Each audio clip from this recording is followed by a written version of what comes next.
talking about scale. I don't want to spend much time today. I'm going to ask if we can get a link put in the chat box if folks want to see more or learn more about scale.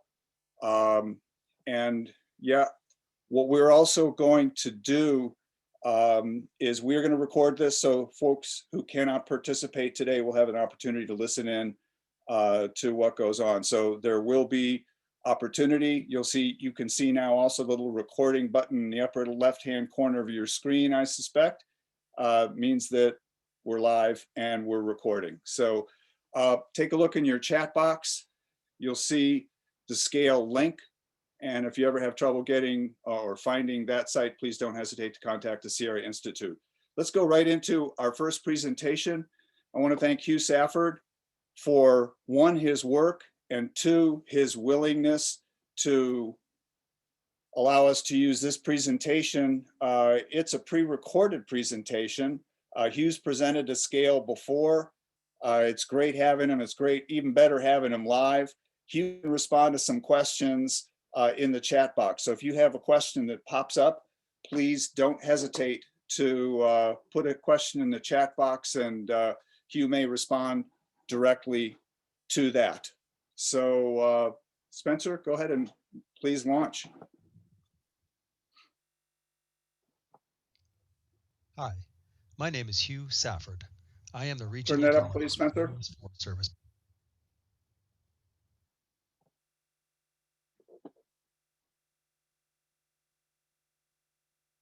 Pacific Southwest region. I'm going to begin your meeting today by summarizing current and projected trends in fire and Here is the California trend in annual burned area from 1908 to 2020, fitted with a polynomial regression function and also the 5-year running mean. This is from the California Fire Perimeter Database, which is the world's most complete and comprehensive data set on fire occurrence and area, although it is missing about 10% of burned area that is contributed by very small fires. As you can see, burned area was relatively steady until approximately the 1980s.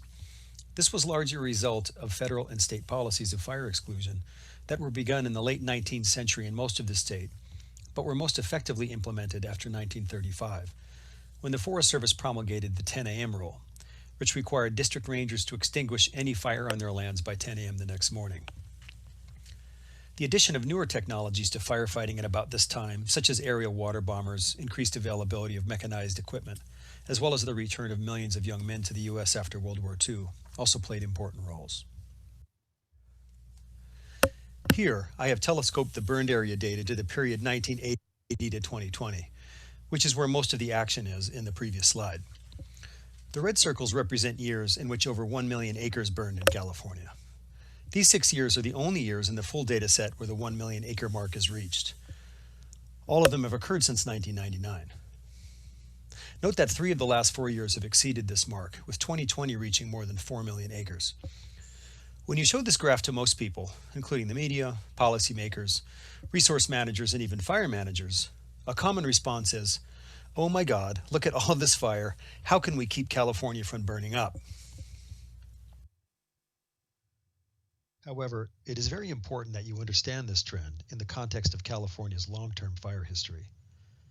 The best estimates we have suggest that roughly 18,000 square kilometers burned in the average year in California before 1850, when mass Euro-American settlement began after the discovery of gold. Precisely 1 year in the entire 112-year historical data set comes even remotely close to the levels of burning that characterized California for millennia. And that is 2020. The year that has been widely branded as a catastrophe, or, as I heard the other day, a fire Armageddon. I'm here to tell you that, on average, burned area in California continues to be far below what we might call normal levels, and this lack of fire is a major factor of ecological degradation in ecosystems. Ecologically speaking, reducing burned area in California is probably the wrong measure of success, except near urban areas and in some ecosystems like sagebrush, coastal shrublands, and chaparral. The real issue is the way that fires are burning. One interesting nuance of the increasing area of fire in California is that essentially all of the change is happening in the northern half of the state. In this graphic, you can see that Southern California, which for decades has been the poster child of fire catastrophes in the U.S., has seen no statistical change in average burned area in 40 years. On the other hand, since the 2000s began, the rise in burned area in the mostly forested landscapes of the Sierra Nevada, the North Coast Ranges, and the Klamath Mountains has been nearly exponential. Another major difference between Northern California and Southern California is the way that humans have affected fire frequencies in the landscape. This is a map of the Fire Return Interval Departure, or FRID. It compares current fire frequencies, computed over the last century, to the fire frequencies that characterized ecosystems before Euro-American settlement. Areas in blue represent landscapes where current fire frequencies are lower than before Euro-American settlement, and the dark blue areas are areas where fire has been nearly completely absent in the last 110 plus years, the recent explosion of fire notwithstanding. This pattern characterizes what I'll refer to as Northern California, which includes Northern California and also the Sierra Nevada, and is occurring in landscapes dominated by what I call formally frequent fire forests, or the F4 ecosystems. These are ecosystems such as oak woodland, yellow pine, and mixed conifer. These ecosystems used to support extremely frequent fire, every, say, 5 to 15 years on average, that burned at relatively low severities precisely due to all of the fire, which constantly reduced fuels on the landscape.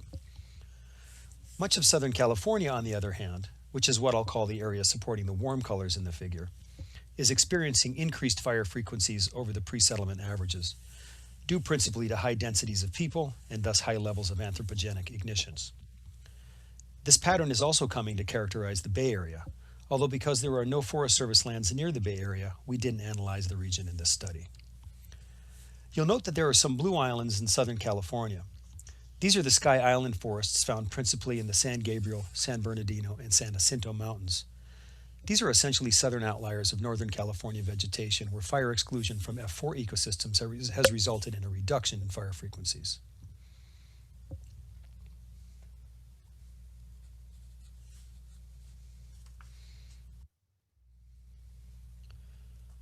Since all of the action is in Northern California, I'll focus most of the rest of my presentation on this region. And I'll use the Sierra Nevada framework area as a surrogate for the entire area since patterns are similar and because I already had data from this region on hand, which made preparing the presentation a lot easier. Here we are looking not at overall burned area, but rather the area burned at high severity. Severity is a measure of the ecosystem effective fire, and here I use tree mortality as my severity measure. Here, high severity refers to areas in which more than 90% of the tree biomass, or actually its surrogate basal area, was killed by fire. An example of 100% tree mortality is given in the inset photo. As you can see, at the beginning of the time series in the early 1980s, the area of stand replacing fire averaged around 10,000 hectares, and this was notably higher than the average in the 1940s to 1970s. But the regression line begins to rise in the early 2000s and is currently about 7 times greater than at the beginning of the 1980s. By the way, the 3 red circles represent estimates, as we haven't finished compiling the small fires from 2018 and 2019 yet, and the 2020 data won't be available until mid-2021. So again, let's put these numbers into context. The gray bar here represents our best estimate of the total area burned at high severity in the Sierra Nevada framework area in typical years before Euro-American settlement. Until the late 1990s, burning in the region generally fell below this range. But beginning in the early 2000s, an inexorable rise begins. In the last 9 years, 8 of them have burned areas at high severity that are well above the natural range of variation, and the regression line is now more than 3 times higher than the pre-Euro-American settlement mean. Why is fire severity climbing so strongly in Northern California? There is certainly a climate warming signal in the pattern, but the trend is mostly driven by the long-term lack of fire. This figure shows the proportion of fire area burning at high severity as a function of the time since last fire in yellow pine and mixed conifer forests. Why the strong relationship? Because in the absence of fire, these ecosystems accumulate fuel. The heavier the fuel loading, the bigger the bonfire. And it is telling that the strongest climate warming trends are occurring in Southern California, but fire area and fire severity are not increasing there. So what are the effects of these fire trends on old forests? Here are outputs from a simple model of forest succession and fire dynamics that I built 7 or 8 years ago and published in 2018. This is an aspatial state transition model which links vegetation serial stages with transitions driven by growth and the effects of fire. I attributed the model with a fire frequency distribution that approximated the pre-Euro-American settlement period with a mean area-weighted fire return interval of about 13 years. But then I ran two simulations, excuse me, starting with a landscape entirely occupied by old forest. One simulation modeled fire severity based on pre-Euro-American settlement rates, about 6% high severity when weighted by area. The other modeled fire severity based on current severities, which averaged about 32% at the time of modeling. They're closer to 40% today. As you can see, the outcomes of the two simulations are very different. If fires before Euro-American settlement had burned at the severities we see today, old-growth forest would have been exceedingly rare on the landscape. The simulation took only 50 years to reduce the landscape to only 20% old forest and 100 years to reduce it to 5%. The scenario incorporating pre-Euro-American settlement fire severities ended up in the gray area at about 40% old forest, which represents the best estimates from the literature as to the percentage of the Sierra Nevada landscape that was occupied by old growth when Euro-Americans began to arrive. Why did I build and run this model? I did it to counter suggestions we run into periodically in the literature and in litigation that modern fires are nothing to worry about, that they have always burned this way, and that old growth dependent wildlife species are well adapted to huge stand replacing fires. Obviously, under current fire trends, old forest is in deep doo-doo in California. What about younger trees? Here are the trends in the Sierra Nevada framework area in mean and maximum high severity patch size. Mean size has increased by about 50% over the last 35 years, while maximum patch size has increased by about 8 times. In the beginning of the 1980s, it was rare to see high severity patches greater than 1,000 to 1,500 hectares, and indeed we thought they were enormous in those days. Today we commonly see patches greater than 10,000 hectares. This is approximately the size of the footprint of the city of San Francisco. What do these high severity patch size trends mean? This is a figure from a fascinating study done by Gent Stevens and colleagues in 2017. And note that I include a reference to another Zach Steele paper here as well that looks into the same patterns from a slightly different angle. It takes the core areas of high severity patches, defined here as the area falling more than 120 meters from the surrounding forest edge, and accumulates the area in these patches as they were created by fire between 1984 and 2015. That area summed to 100,000 hectares, or about 250,000 acres. Imagine how big this area would be now if we added the last 5 years of fire. The importance of the core area as defined by Stevens is that it represents the part of the burn landscape that is beyond the normal dispersal capabilities of conifer tree seeds. That is, it represents an area that will likely remain tree-free for a long time. But it also represents the part of the burn landscape that has been withdrawn from the bank with respect to potential nesting or even foraging habitat for a lot of important wildlife species, such as the fisher, spotted owl, and even the black-backed woodpecker. There's been a lot of amazing science done on these species in the last few years, and it shouldn't be surprising that their life histories are strongly connected to the fire and vegetation patterns that characterized the study region for the millennia before Euro-American arrival. So what does the future hold? A lot of fire. Every single fire projection we found in the literature predicts more fire, bigger fires, and more severe fires. That is, until we've burned so much that there isn't much woody vegetation left to burn. To summarize the fire trends, I'll simply note that 1. Overall burned areas are actually notably below pre-Euro-American settlement levels, but they're rising quickly. 2. Euro-Americans have drastically changed fire regimes in California. And 3. These changes are leading to a rapid increase in fire severity in forested ecosystems, such that even though overall burning is still in deficit, the areas burning at high severity are at a huge surplus. And this is not the good kind of surplus.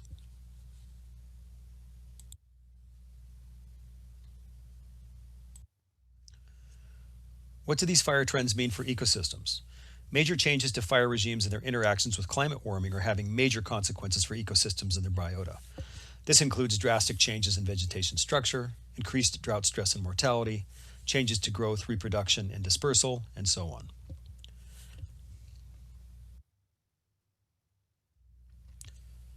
In my last few slides, I'll cover how vegetation is changing and how it is projected to change as a function of fire and other interacting stressors and disturbances. These maps are outputs from the MC1 Dynamic Global Vegetation Model from Oregon State and partners. This model models climate, vegetation succession, carbon dynamics, emissions, and fire. I'll focus on the Sierra Nevada framework area, which is approximated by the black polygons in the maps. In this bar graph, I've taken all of the pixels from the map outputs and summed them to provide an easier way to see projected vegetation change. The three modeled climate scenarios are on the right, the current conditions on the left. Since we don't know exactly where the climate is going, it's going to be much warmer, obviously, but our precipitation projections are still pretty variable. It's most useful to see what sorts of commonalities emerge among the scenarios. All of them project major loss of subalpine and alpine habitat, some loss of conifer forest, largely to be replaced by hardwood-dominated forests and woodland, which is the cumulative area of the light green and brown bars, the quote-unquote mixed systems in the legend. An overall loss of shrubland due to highly frequent burning, especially at lower elevations, and probably most alarmingly, a huge increase in the area occupied by weedy grasslands that are the inevitable results of repeated high-severity fire. Take a trip to Southern California if you want to see huge areas of weeds and exotic grasslands where there used to be woody vegetation. The modeling just summarized did not take into account actual empirical changes happening on the landscape. But comparing Forest Service vegetation maps drawn in the 1930s versus the 2000s, we can see that most of the projected changes are actually already underway. I'd like to acknowledge Jim Thorne from UC Davis for his work in digitizing the 1930s maps and normalizing the two data sets to the same map resolutions and vegetation typing. I don't have time to detail what the map comparisons show, but in general we see a major loss of yellow pine forest, mostly due to logging, beetle-driven mortality, and transition to fir, an increase in hardwood forest cover, a thus far minor loss in subalpine forest, and of course a major loss in oak woodland, which is really not a climate or fire-related issue. The modeling one can find in the literature also does not take into account all of the other stressors and disturbances that are interacting with fire and climate. These include bark beetles, white pine blister rust and other forest diseases, invasive grasses, drought, ozone pollution, aerial nutrient deposition, and so on. The next couple of slides provide just a couple of pictorial examples of what I'm talking about, where interactions among fire and other stressors are provoking major vegetation changes. A lot of places in the state have seen forest transition either permanently or semi-permanently to shrubland and grassland. In Southern California, a lot of shrublands have transitioned more or less permanently to grassland because of highly frequent fire. I also want to remind the listener that in many ecosystems, the lack of fire is just as serious an eco-disturbance as uncharacteristically severe fire, and probably the single biggest fire-related perturbation on California landscapes, at least until very recently, was actually the lack of fire. Transitions from open pine-dominated forests to dense fir forests, and from meadows to forest land, for example. So finally, I'd like to describe a qualitative study I did with some coworkers back in the early 2000s. Some of you might remember that Southern California experienced a major drought at the beginning of the 2000s that was essentially a dry run for the more severe drought of 2012 to 16. A lot of trees ultimately died during the episode, and I was on a team of scientists that was asked to project the likely effects of the drought on the ecosystems of the San Bernardino Mountains. One of the things we did was to rank the major tree species according to their susceptibilities to important stressors that were related to or interacted with drought. This graphic stems from that work. And without going into too much detail, I want to draw your attention to the circled species, which are those that are least susceptible to the respective stressors. Notice how often incense cedar shows up as the winner. We were amazed by this, as incense cedar isn't really a dominant tree anywhere in California, rather is it an accessory to the mixed conifer forest.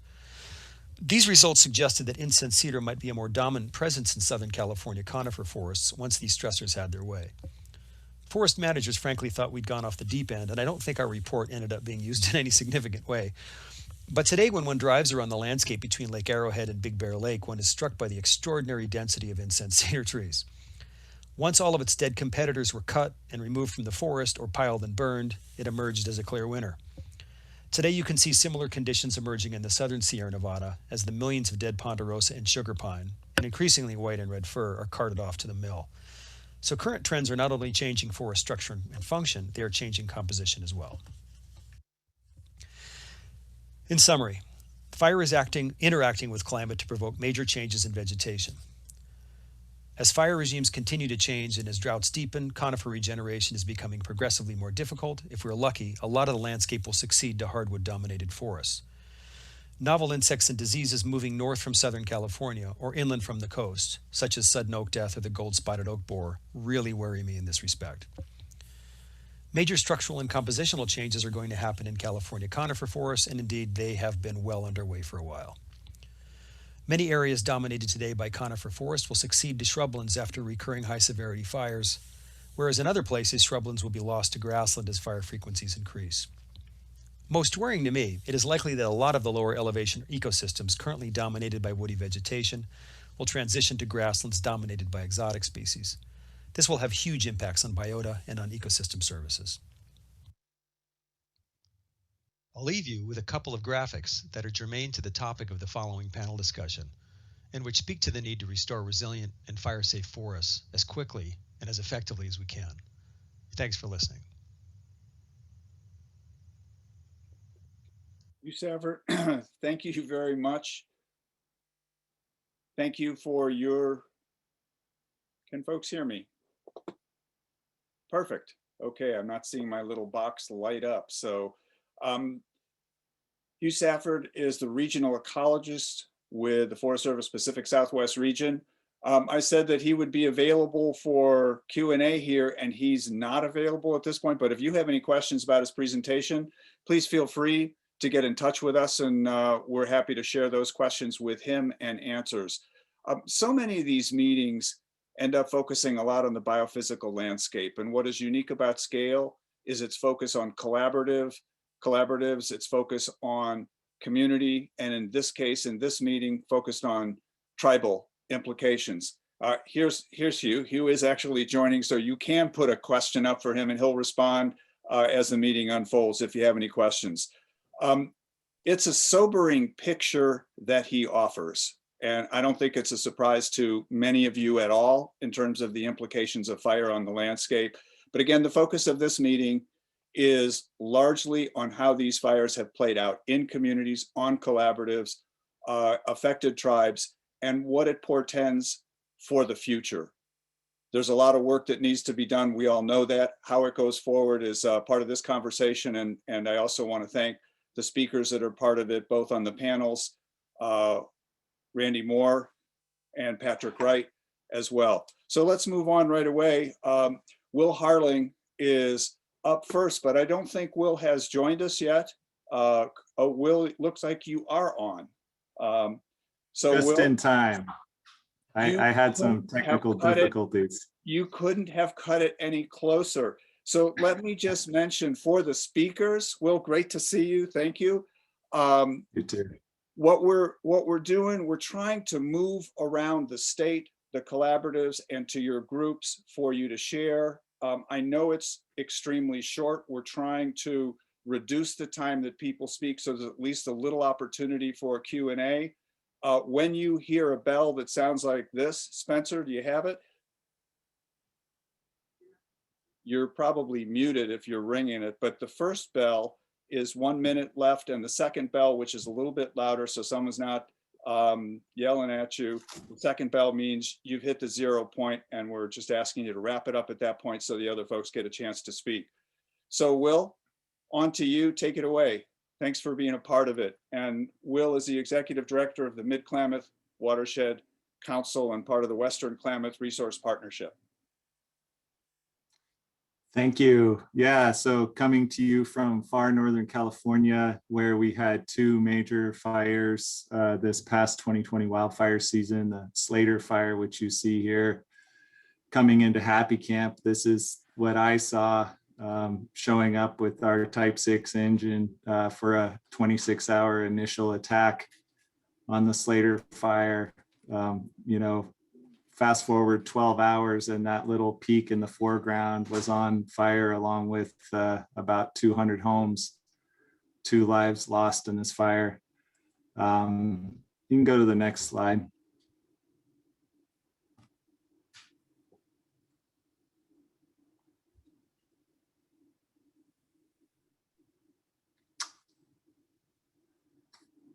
And while they're figuring out how to advance the slides, yeah, you know, this fire started on what has become called Black Tuesday. You know, a lot of fire starts a day due to the high winds. In Happy Camp, we had 50-mile-an-hour winds with 3% humidity. which basically sent the Slater fire, which started on Pacific Power Lines, straight downhill into the town of Community, burned into the community of Happy Camp, burned around 90,000 acres in one 24-hour period. It was a strip of fire 30 miles long by 90 miles wide, burned up the entire Indian Creek drainage. You can go through a couple more clicks here. I mean, basically, severe wildfire behavior that we've never seen before. But one thing that really held true was that recent wildfire footprints were the only thing that provided any substantial defense against this fire's run. You can see the Slater fire footprint in red, how it basically ran directly into two recent wildfire footprints to the west, the Oak and Natchez, spotting up to 5 miles into those footprints. But those fires, as you can see from this yellow blob, which was modeled by smoke expert Lee Tarnay with the Forest Service, of what the potential for that fire was had those recent fire footprints not been there. So, I think the first take-home message here is that the fires we're seeing today have no parallel in recent history, and that our ability to manage ignitions is really halting us on our journey to managing fuels. We need to get out of full suppression management and look at more how we're managing fuels at the landscape scale. You can go on to the next slide.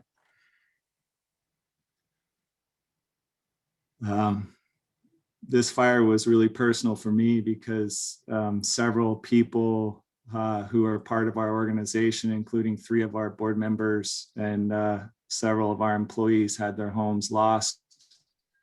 You're looking at the home of the Davis family. Dean Davis is on our MCWIC board of directors. They spent 40 plus years developing this mid-slope homestead outside of Happy Camp. Dean was a geneticist for the Forest Service for 40 years, and right up slope was the forest outplant site that he had worked on, forest genetics, for his entire career, which burned up as the fire came down the hill. He stayed and tried to defend, ultimately losing the house, but luckily saving his life because of some recent small-scale prescribed burns that were implemented. You can click one more time on this slide. When they returned to their place, Dean and Karen looked at this landscape. This is their view of what used to be the Indian Creek watershed, which basically the entire watershed burned in one day. Dean's art there on the lower left, just kind of summarizes his deep connection with place and this land. And I think the reality is that we need to wrestle with this risk that fire suppression policy has put on us, that us folks that live out here in the Klamath National Forest, in this Forest Service dominated landscape, the risk that continued suppression poses, and the need to greatly exponentially increase our fuels reduction work, our use of managed wildfire to get ahead of this problem. Next slide. It's kind of the tale of 2 fires in the Klamath Mountains this year. The red salmon fire burned for pretty much the whole fire season. From the first days something could burn in late June until the end of October, or even later. What we saw from that is that the older fire footprints, like the 99 Megram fire, didn't work to contain those fires. However, fire footprints like the Butler fire, as late as 7 years ago, proved an effective barrier for that fire coming into the town of Forks and provided substantial protection. Next slide. I think one of the issues we're dealing with now is, how hard it is to get fire on the ground proactively through prescribed burning, and how easy it is to do that through wildfire events. because we were at planning level 5, I embedded with a local wildland fire use team, and we were able to burn 400 acres and bring the red salmon fire down into the community behind homes. No NEPA, no permits, no hassle, 400 acres in a day, something we would dream of in the prescribed fire world. And so I think really we're kind of at this point where we're using wildfire events to get fire on the ground, but it's not necessarily at the best time in the best way. Intensities are higher, impacts are higher. The only thing that's less is liability. And I think that's what we really need to look at. Next slide.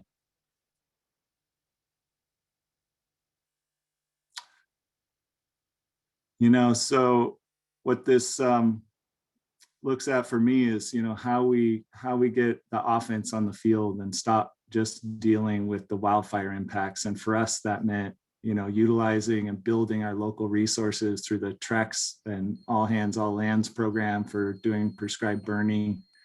You can go to the next slide. But, figuring out who of our local resources can come together to start to implement prescribed fire at this scale it's needed to make a difference. You can click one more time. And for us, that means, developing relationships with diverse groups so that when we get those burn windows, we can field a team, get out there, take advantage of those burn windows. Unfortunately, the day that we burn the lower camp unit, you can go to the next slide. Our regional Forest Service burners were shut down by a statewide burn suspension in Region 5. And we see this problem over and over again where here in the northern part of the state, we have ideal burn conditions, but we're sidelined because of political burn suspensions. And so I'm really hoping that's something we can address this coming year. Next slide. I think that's it for me. Thank you.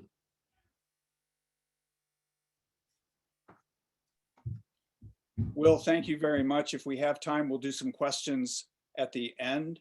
And folks, if you have questions, please type them in the chat box. Will, thanks very much. I appreciate it. Let's move on to Frank Abley, District Ranger Upper Lake and Covelo Ranger District, along with Hinda Darner, Fuel Specialist, both from the Mendocino National Forest. So from Will's area, we move southward into the Mendocino complex. And Frank, take it away. Thank you for your willingness to participate. Much appreciated. No, thank you, Jonathan. It's a great pleasure to be invited to one of these conferences to share some perspective and some history. Frank Abley, District Ranger, Mendocino National Forest. And I think, I was going to talk a little bit about the complexities of managing something as large as the August complex and how it impacted some of the employees and folks on the ground. And then I might pass it over to Hinder, who has some perspective on some of the community impacts. But I'll try to be brief because I think we're running a little short on time. So just to give you a little perspective, on August 16th, I was exposed to a fantastic meteorological event on my front back porch where I was getting sunrise, rainbows, and lightning all at the same time. It was really fantastic. Although I did know that the lightning was going to maybe cause some issues or have some starts. I did not realize the insane magnitude and intensity of what was about to happen over the course of the next several months. We had over 37 starts on the Mendocino National Forest. Most of those were either put out very quickly or they were not very much of a threat. Little single trees here and there burning, some of them were in wilderness. But very quickly, we realized that there were about 3 or 4 of them that were going to be a little more difficult to manage.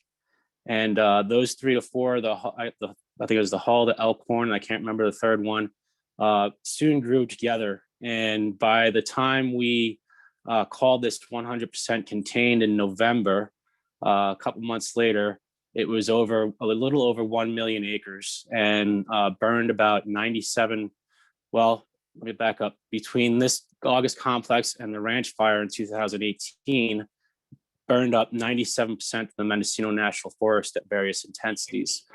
And as Hugh might have mentioned in his presentation, not just the size, but the amount of high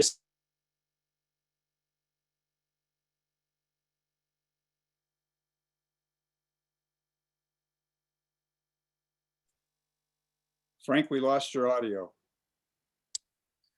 Can you hear me now?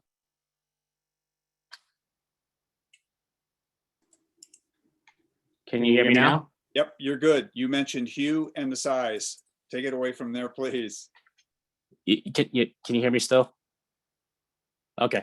Yeah, I was just saying, as Hugh mentioned in his presentation, it wasn't just the size of the fire, but the size of the high severity burn. Probably about, just off the top of my head, close to 75% of the Mendocino National Forest burned at high severity, both in the ranch fire and in the August complex. So just the impact on employees and the folks that live in single cabins on the forest was just incredibly hard. We had folks out there working 30 days, 45 days with their two-day break in between, but just, 2-week shift after 2-week shift. And I don't even mean the firefighters. I'm talking also about some of the resource specialists that are out there. People. I had a temporary archaeology technician that's not really used to this type of work, was out for, I think, 45 days straight, of course, with his 2-day breaks between shifts, doing suppression repair and resource advising to the people putting in dozer lines. Communication on such large scale, always a challenge. Logistics, always a challenge. When you have just ramping up something this large, and even in transitioning team to team, sometimes, the food doesn't get out in time. Sometimes, supplies get mixed up. It happens on every fire until things start clicking. And in this particular fire, we had 3 teams on a single complex, including a CAL FIRE team. The federal teams transition out every 2 weeks. CAL FIRE team pretty much stayed there the whole time. And so you can imagine that's also a big challenge as you have different federal teams come in, trying to pick up communication with a CAL FIRE team. My folks were extremely, when we called it out on November 10th, it hasn't ended. We had to pick it up and go straight to suppression repair and burdened area emergency response, emergency stabilization, which we're still doing to this day. They're out there right now still doing emergency response. But I know we're running a little short on time, and I wanted to pass it over to Hinder a little bit to give some perspective on the community impacts that she saw.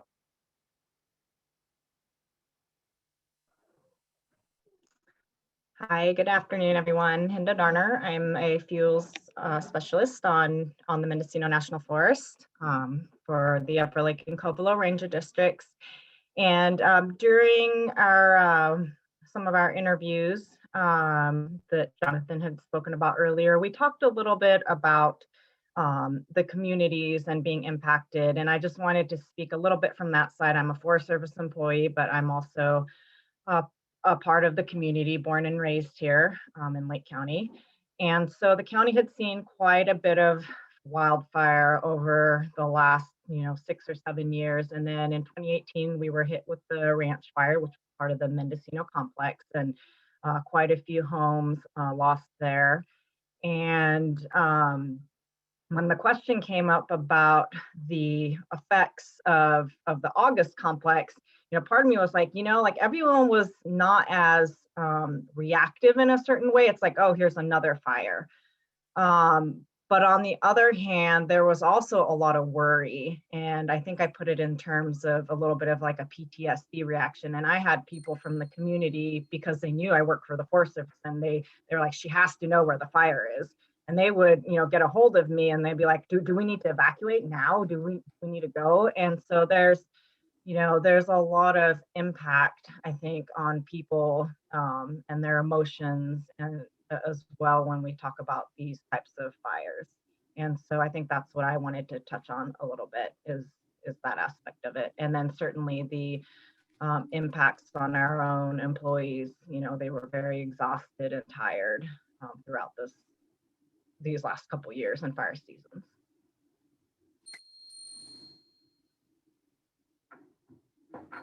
Frank, did you want to add anything to that, or Jonathan? You're welcome. Thanks, Cinder. Yeah, no, I just to add on to that, I just want to bring up one community that has been impacted over and over. The Lake Pillsbury community, it's a small community around Lake Pillsbury, but they were evacuated during the ranch fire. And then they were evacuated during what was at the time the Hull fire. But once we got the Hull fire stopped, we lifted the mandatory and were able to give them back to an evacuation warning. But then the Hull fire combined with the rest of the fires on the August complex, and we lost that southern line on that fire and had to evacuate that community once again. So it was really pretty stressful for them. A lot of the communities around the outside of the forest, more like single ranches and a lot of little tiny developments here and there in the foothills. I was on daily meetings with the sheriffs from 2 or 3 different counties and all the incident management teams on evacuation and repopulation meetings. And it was pretty apparent that the people that live in and around the forest were just really pretty stressed out. And really all they wanted to do is get back to their homes. I think we did a great job managing that. We had a lot of support from the agency trying to, logistically and organize all the evacuations and repopulation efforts. A very large fire, more than I can talk about in a few minutes. But we did have, I have to say a thanks to the agency is really good at responding to these things and bringing people from all over the country to help us. We had several people come to relieve me and the forest supervisor so that we could get some rest every now and then, much needed rest. And the area command team that was in charge of all the incident management teams, they tried really hard to, give us what we needed and to not get too bad. But just because you mentioned it, Jonathan, I'll mention it real quick before we wrap up. COVID was just another layer of complexity on something this large. You've got such a large complex, so many resources, and of course everybody's coughing because there's smoke everywhere. And what's the number one, sign of COVID? Everybody says, well, you have a cough, we got to test you. And so that was really difficult to manage and became a great source of stress. The agencies provided COVID advisors to all the incident management teams. They were really helpful. County emergency services were really cooperative in getting us some COVID tests really fast when we needed them. But it was another stress. It was another layer of complexity when you have to pull people off the line, get them tested and put them in isolation until you get that test result back. But luckily we had a very, very few, if any, positive cases in the complex. We did have a handful, but nothing that in my memory actually spread through the complex. It was more like resources that came in and they might've been positive and we just had to, put them in isolation, send them home. But yeah, another layer of stress and complexity.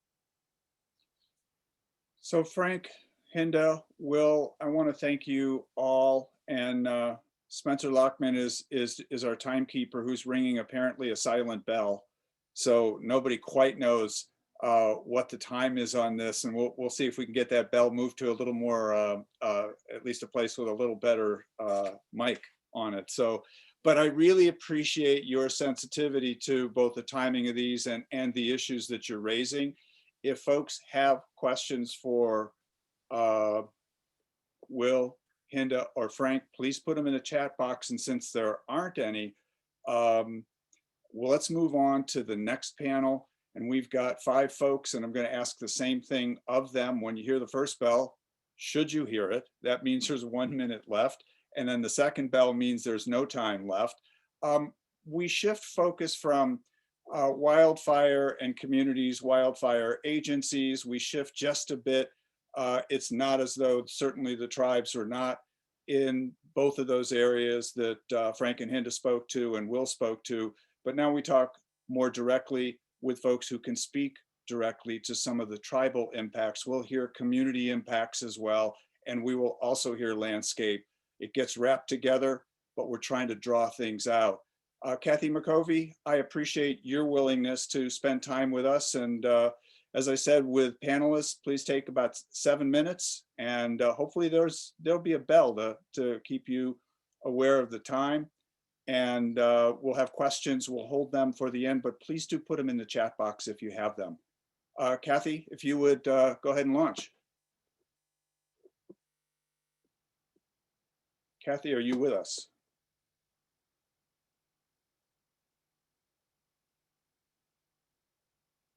I don't see Kathy. Okay. Chairman Clark, Chair of the Moortown Rancheria, perhaps you could launch us with this session and some of the impacts, tribal impacts, community impacts to Moortown Rancheria. Yes, I am Benjamin Clark. Everybody, can you hear me? Yes. Okay. So I'm Benjamin Clark, the tribal chairman for Moortown Rancheria of Maidu Indians. I'm here with my uncle, Greg Osborne. He is the head of the Moortown Forestry Fuels Reduction Contract Services. I'm going to start off first with, the Ponderosa fire. So that was the first time, Moortown tribal members, casino staff, other employees of Moortown Rancheria were impacted by the fire. So in 2017, the Ponderosa fire destroyed many ancestral homes of tribal members. These homes were passed down from generation to generation. Location, Lumpkin Road, Feather Falls, California. So there were, many homes destroyed there. Cultural sites were damaged at that point.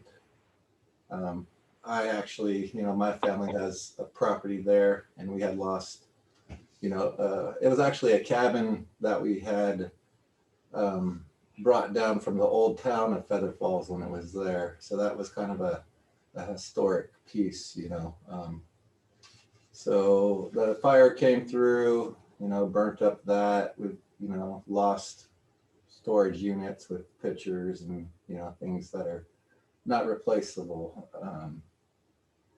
So, that's very tragic for us and others.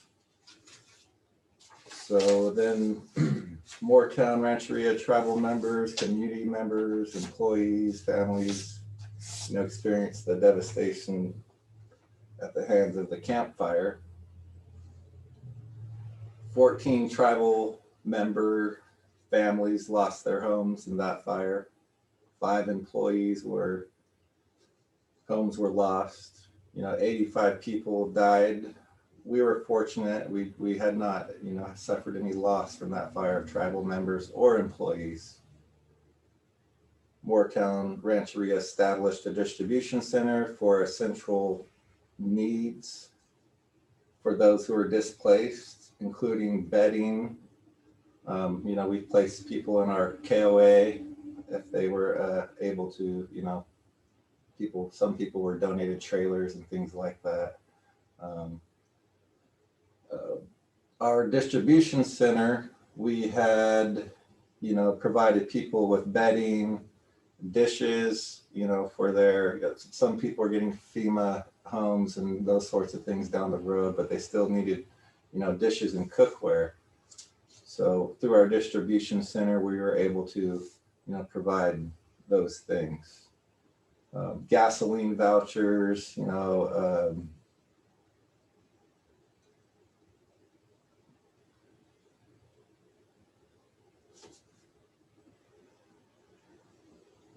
everything we could help with. Those smaller things count when people, lose everything. And a lot of these people had to leave their homes quickly and weren't able to grab too much. Later, the Bear Fire, renamed as the North Complex Fire,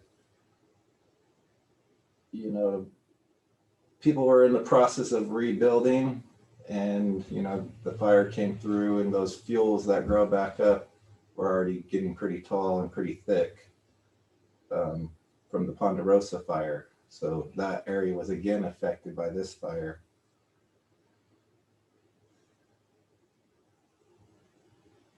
So now it's pretty hard to get fire insurance. Feather Falls, Berry Creek, so that's an impact And, with the current growth of all the vegetation, I'm sure that's not going to get any easier.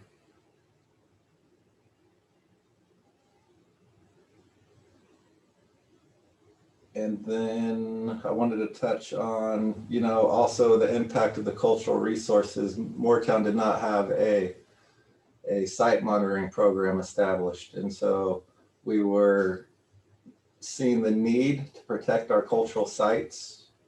And so we have now established that. We're doing work still in Paradise. We're in Feather Falls, protecting those cultural resources.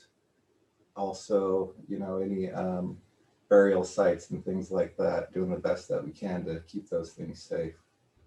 So, the distribution center, we like to help all the community. We prioritize for our people, elders, and it's the same for, community members, the greater community members. We prioritize the elders and kind of see that they're taken care of first.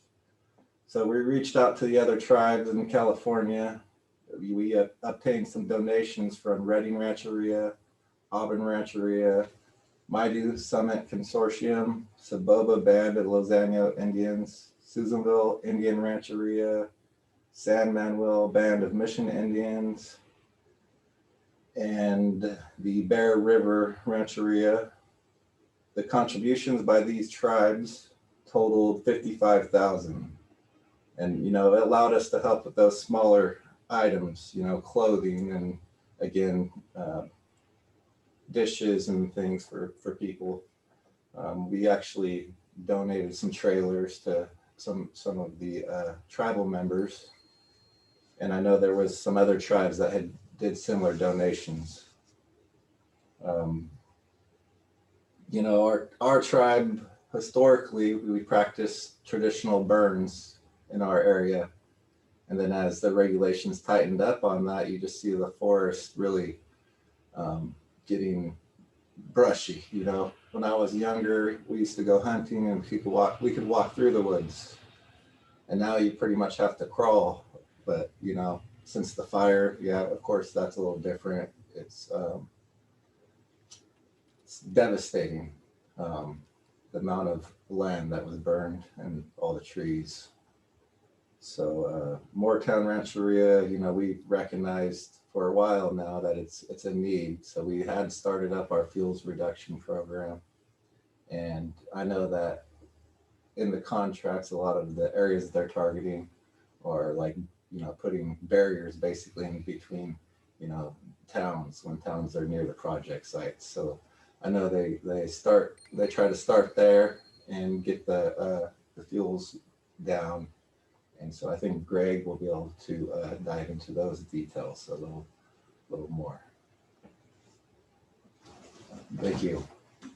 Chairman Clark, thank you. I know, Ben, I know, Greg, you were going to talk a bit about forestry operations, Moortown's work.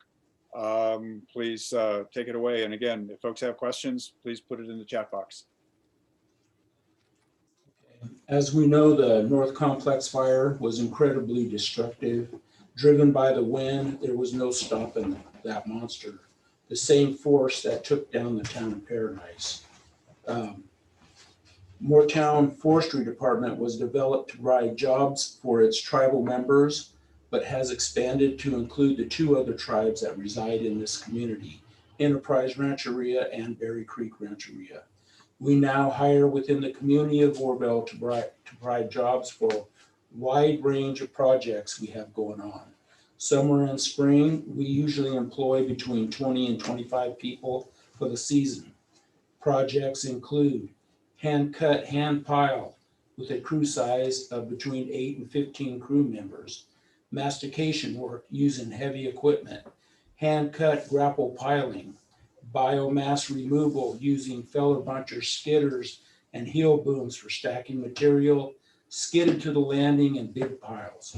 We also do road construction, road decommissioning, road repair, road maintenance, installing new culverts, and removing culverts. We have grown considerably. Since the fires, I see our workload to increase because now everyone is seeing the importance of fuels reduction work and the importance of WUI projects, wild urban interface, to protect our mountain communities. The Forest Service, both in Quincy and in Orville, have been very good to us. We work under an interagency agreement, and they have provided us with jobs for the past 8 years. Most recently, we had a 640-acre project of mastication work in Brush Creek that was completely destroyed in the Bear Fire. The trees look like burnt matchsticks. They took that project and reassigned it to Challenge, where our crews are working right now. That was a great thing. Our Moortown tribal people have traditionally always worked in the woods. Most of us loggers using chainsaws or equipment operators was a way of life. Starting this new business in 2013 for Moortown Forestry Contract Services, the tribe, we're cutting and stacking brush, was right in our wheelhouse. The Forest Service, Mount Health Ranger District in Quincy, and Feather River Ranger District in Orville have provided us with more work than we can handle at times. It has given us the opportunity to continue our cultural practices and save communities. Moortown fuel reduction and a very important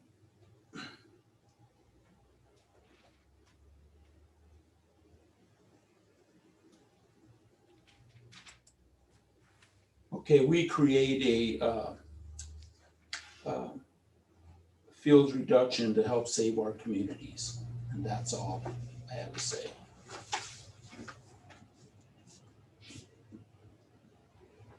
Thank you.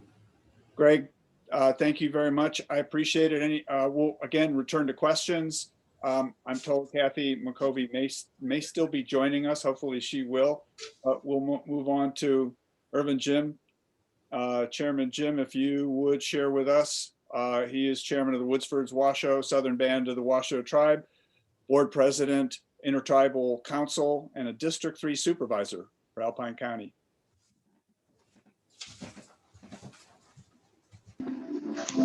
Hey, Jonathan, how are you doing? I'm doing well. Yeah, you still messed up on Woodford's. Had to point that out. Anyway, Hangamahezi, Irvin Jim Digam Diale, Hangalati Chile. My name is Irvin Jim, and I'm the chairman of the Southern Band of the Washoe Tribe of Nevada and California. And we encompass both Nevada and California, and our ancestral lake is Lake Tahoe. And we had one fire out here last season that burned in our Pinot Hills, and that's one of the concerns that I have for the burning of our lands, is that our pine nuts is our cultural food. That's one of our staples, and it the fire that we had last year wiped out majority of it, and it's really sad because the pine nut trees, from sprouting and until they give bear fruit, it takes 25 years. So it's a very slow process, and we're losing our Pinot Hills a lot. But moving forward with what we have going on in the state of California and this fire epidemic and disasters that we're having, I'm also a supervisor for the CHIPS program, and Ben and John, I met you guys, and it's good to see you guys. But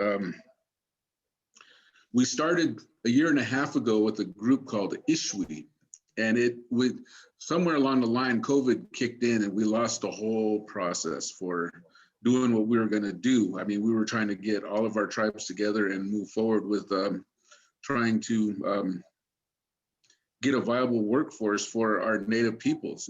I mean, one of my arguments I have for the Washoe tribe is that because of my past and what I have done in my past, to put in a job application for my tribe, I wouldn't even get hired because of the background check, but I can be a leader for this tribe, and that works for me as long as I can get the word out. But we have our CHIPS crew, or the LTBMU calls us the Washoe Resource Crew, and we have done numerous projects in the Tahoe Basin, fuels reduction, and the majority of our crew are all fallers, and we stack and pile, and we've been working over on 88, and we're trying to expand with our ISHWE group and TEK, that traditional ecological knowledge, and traditional burns. Just recently, I've been in touch with Danny Manning,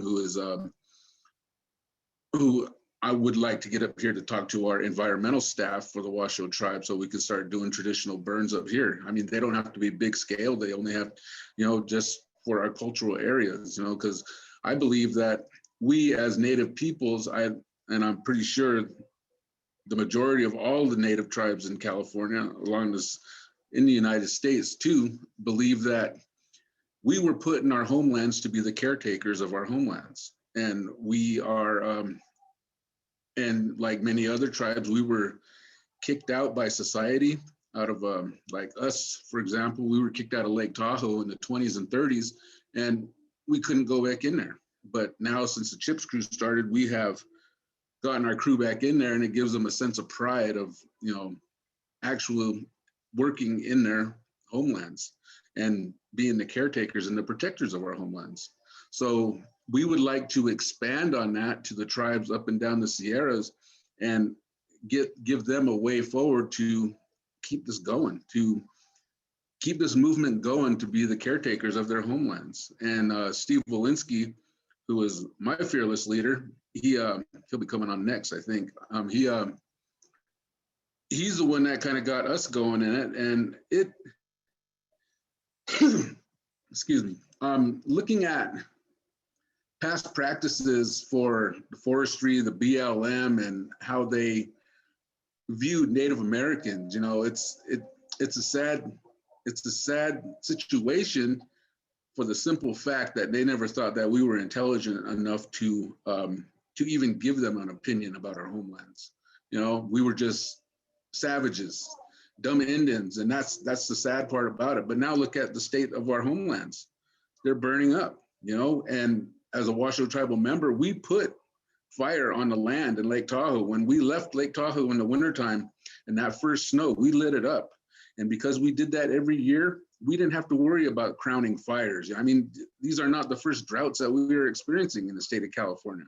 But as for ladder fields and crowning fires, they pretty much were taken care of the previous years from these burns that we did. So moving forward, I really believe that something needs to be done for tribal people to get back into these forests as the caretakers of their homelands.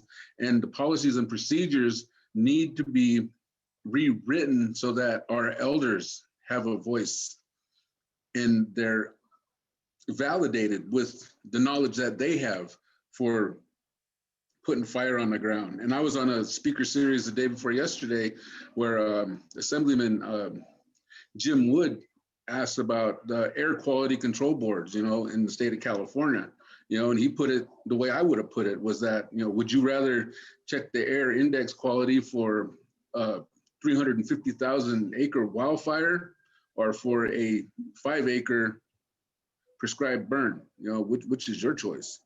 So moving forward, that's what I believe that we need to do. I'm working right now with Gerald Jones from the BIA, Pacific Coast region. And he sent me a draft letter that we're going to try to get out to the tribes. And for those of you on our ISHWE, I would really like to get us back together and start moving forward with some actual projects and getting our Native people going. That's all I got. Thank you. Irvin, Jim, thank you very much. For those who don't know, ISHWE is the Intertribal Stewardship Workforce Initiative, ISHWE, and there'll be more conversation about that. And Irvin Jim referred to Steve Walensky, and Steve is on the next panel along with Irvin Jim a little bit later. In the meantime, Irvin Jim, thank you very much. Thank you also from Frank Abley to you from the chat box. let's move on. And I think Kathy McCovey has joined us, but we'll have Kathy McCovey wrap things up and we'll move to Ali Metters Knight, Mechoopda Tribe, a TEK specialist. She also is a tribal relations implementation team member for Region 5 and also part of the Environmental and Conservation Committee for the Northwest Forest. Ali, thank you for being a part of the meeting today and thank you for sharing. We're on to you. Thank you. Thank you. So again, my name is Ali Metters Knight Haitunani. I'm in occupied Mechoopda territory, also known as Chico, California right now. I want to just talk about the impacts of these fires first on cultural resources. And right now we have a really exciting thing going on today with the new Secretary of Interior, Deb Haaland, hopefully. And this appointment is kind of really also part of the impacts that I want to weave into this discussion, because the wildfire impact that happens recently in, say, the Bear Complex, we were already hit by the Paradise Fire. So there was the Mechoopda territory is up into Paradise, Magalia, and even over to the coastal area. So we have a huge territory with the Mechoopda territory. So we'll start with the recent fires, which was the Bear Complex fire. That was a hit that happened in another tribal community that we were working with Ishwi. So while we were trying to ensemble a team and try to work things together, we basically had a wildfire in one of the tribal territories that we were talking to happen. So that is mostly something that was not really with COVID, was almost like a double hit, double blow on the development.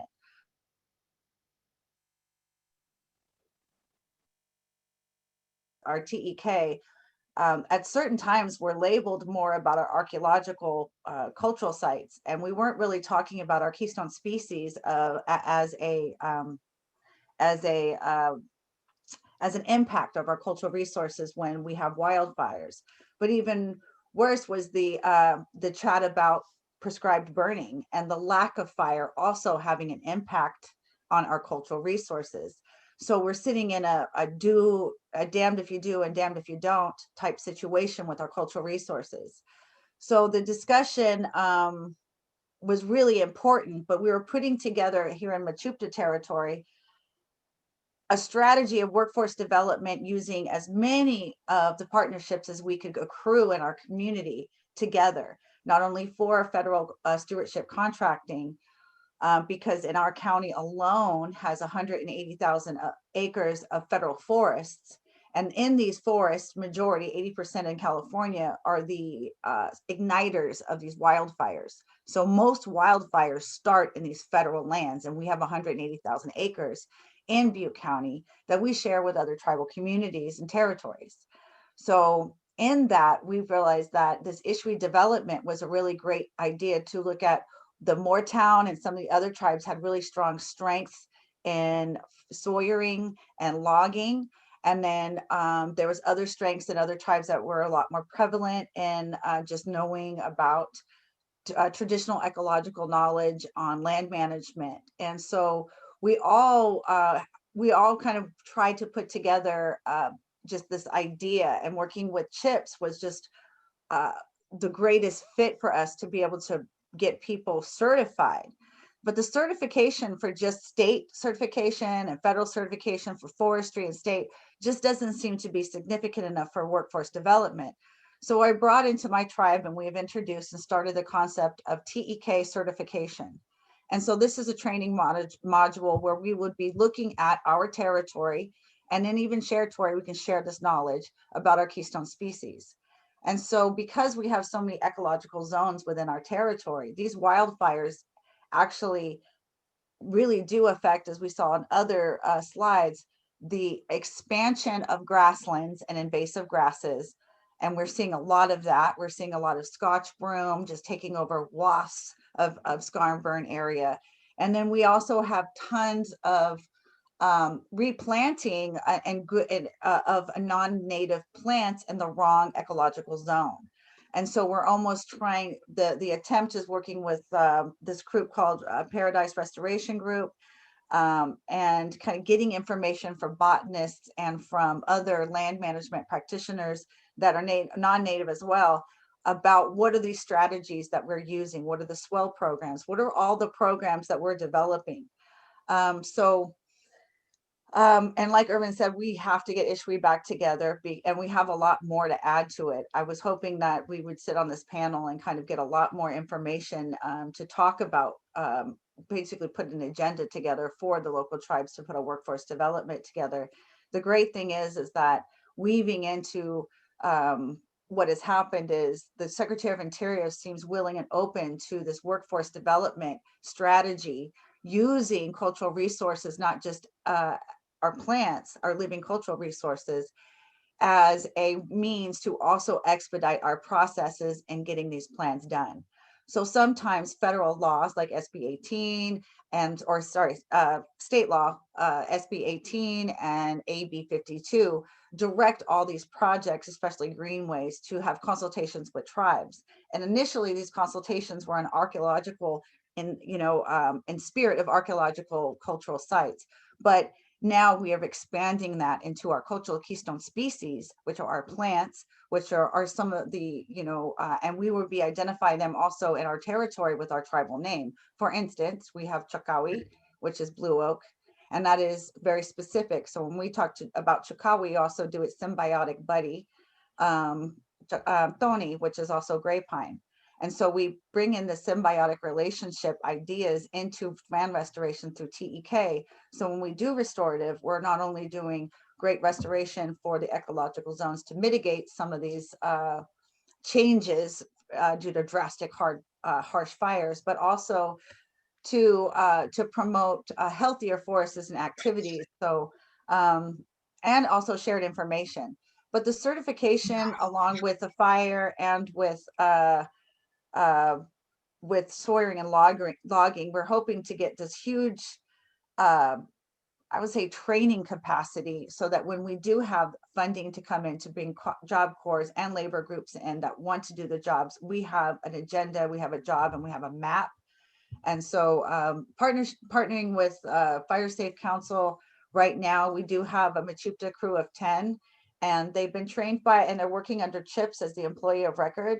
So the Washoe Tribe, the CHIPS program has been really helpful as helping our team pick up contracts. We're on our 4th contract right now. We're up in our territory. We're on our 1st, or actually 2nd contract in our territory in Magalia. And we are doing simple cutting, just contract work. And in that, I've been entwined going through the property and picking up basically TEK teaching modules on the property, and kind of picking up the curriculum right there. I'm going to be working since March 6th with the tribe to solidify these curriculums, so that I can start training the Mechoopda tribe, cross-training them into TEK and certifying them. And then once we get this, then they would have the capacity to help me certify others that are working in our territory with our cultural resources.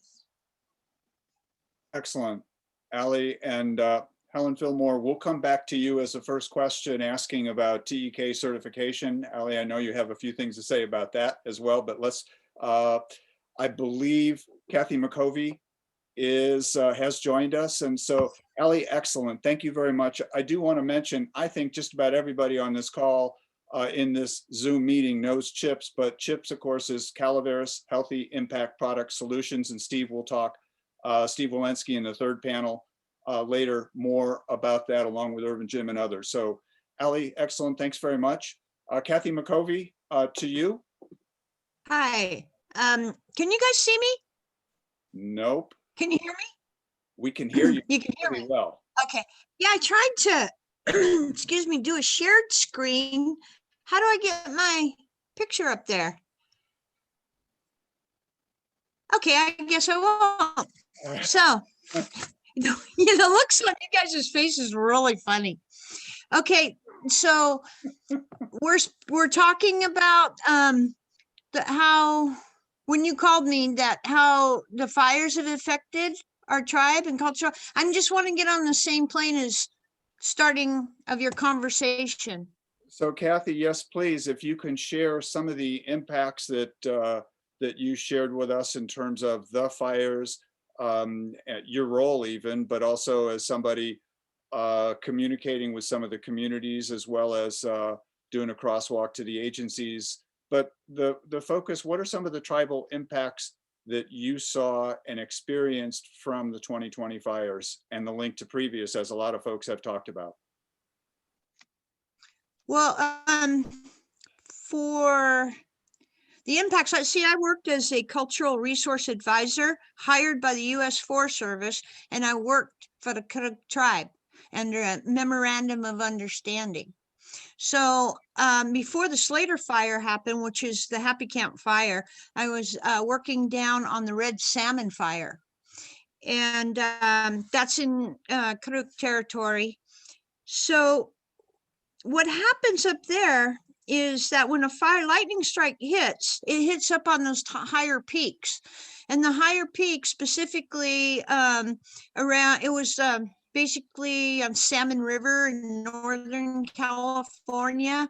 That was where the Red Salmon Complex was. And so when they hit up there on the top of the mountains, that's where our sacred areas are. That's where our prayer seats are. That's where our spiritual areas are. That's where we go before we perform ceremonies. The medicine people go out to those high areas and fast and gather plants, and then bring that power back down to the people. And I'm one of the medicine women for the brush dance, which is a healing dance for children. So the fires start up there, and they're naturally burning. They don't burn that much. You know, they're slowly skunking along in there. It's a little hot. They'll torch out in a few spots. But then the incident command teams start to come in. And as the fire gets bigger, you get bigger. You know, you got to start out with a type 3 incident command system. Then you go to a 2, and then you go to a 1. But the technique of fighting those fires up in the Salmon River area is to light backfires. And a lot of those backfires will jump the line, and they'll be dropping embers 1.5 miles in front of the head of the fire up there. You know, it just pulls. And what happens is they're on the peaks.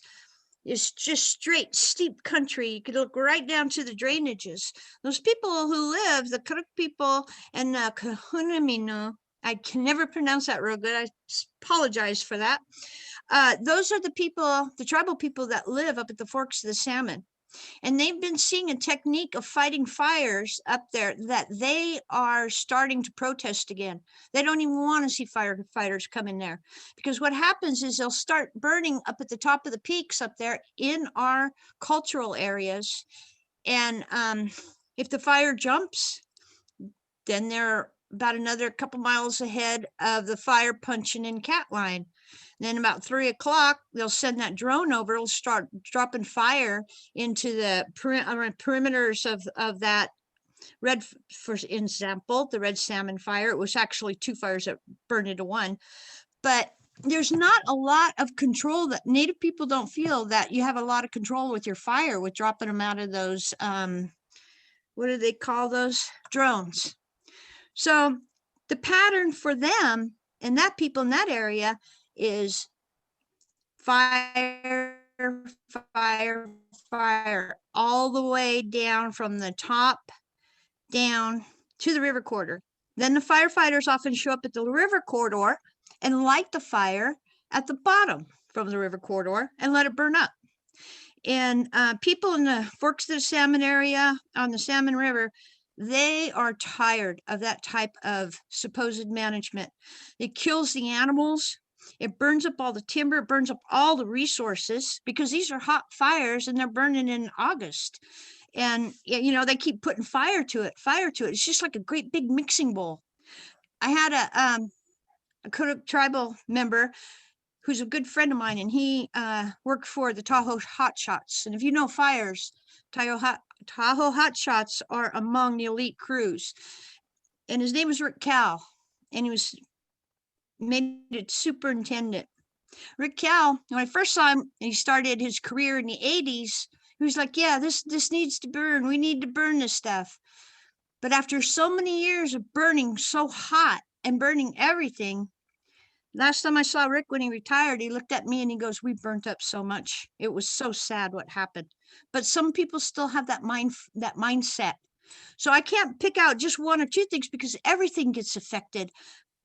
Our old growth sugar pines that we rely on for the sugar pine seeds. Also, the Crook and Shasta were known for their sugar pine nut industry. Those get burnt, and we're talking a couple 100-year-old trees. So it's everything. And then when the area gets done being burnt, there's just nothing up there. And then you go through the whole process again. You have your pioneer species, you have your brush species, you start getting some trees in, boom, you have another fire. And then they fight it the same way. But and that was what I saw in the Forks of the Salmon. Up here on the Happy Camp fire, pretty much the same thing. It's in Crook territory. And I live up here. I was raised up here. My family actually comes from Somes Bar. What burnt up here, besides 66 elders' housings, were a community basically was burnt out up in what we call Indian Creek. And that fire affected us because it burnt everything. That was like a lunar landscape. So the thing that happened at that burnt, the fuels that carried it was thousands and thousands and thousands of acres of advanced reproduction plantations of Douglas fir and pine that just didn't have any management done to it. Also the natural stands. There's nothing going through there like fire breaking up the continuity. So the fuels were there. We lost animals, deer, bear were burnt to death. I saw carcasses of deer. Our basket material up there, our hazel, all those, they were just burnt right down to the stump. It scarified the soils. Along the river corridor, it was down in the river corridor in Indian Creek. We lost our black hair, our maidenhair fern gathering areas, our woodwardia gathering areas, our mock orange gathering areas, our tan oak trees. We like to have that's one of our primary edible acorns for us is the black oak or the tan oak, followed by the black oak, followed by the white oak, followed by saddler oak. All of our oak, our groves, acorn groves burnt up. Everything got burnt. It was tragic. It was the most horrific thing I really ever saw, was to stand in town with a lot of my Indian people, and like we couldn't do anything. The fire was just burning out this drainage like I'd never seen fire behavior like that. It started up by the lookout, and it traveled we heard the sirens at 7 o'clock in the morning. By 10 o'clock in the morning, we had air attack over it. What? But,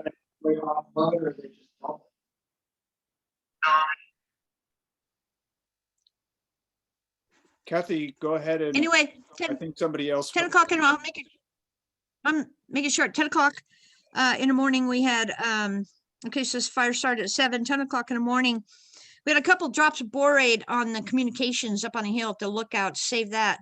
But 10 o'clock in the morning, air attack went over, and they said it's burnt 1,000 acres. It's spotting 1.5 miles in front of itself.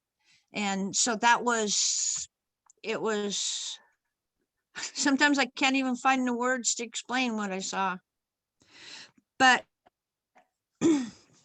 that's a lot of impacts. You could just basically say everything was impacted. You have more questions, or Kathy, I wonder if you might take 30, 45 seconds or even just 1 minute and share fire impacts to Happy Camp proper. And then I want to also make sure I have a chance to ask Allie about the TEK certification. But if you would share first, Kathy McCovey, on Happy Camp Town proper.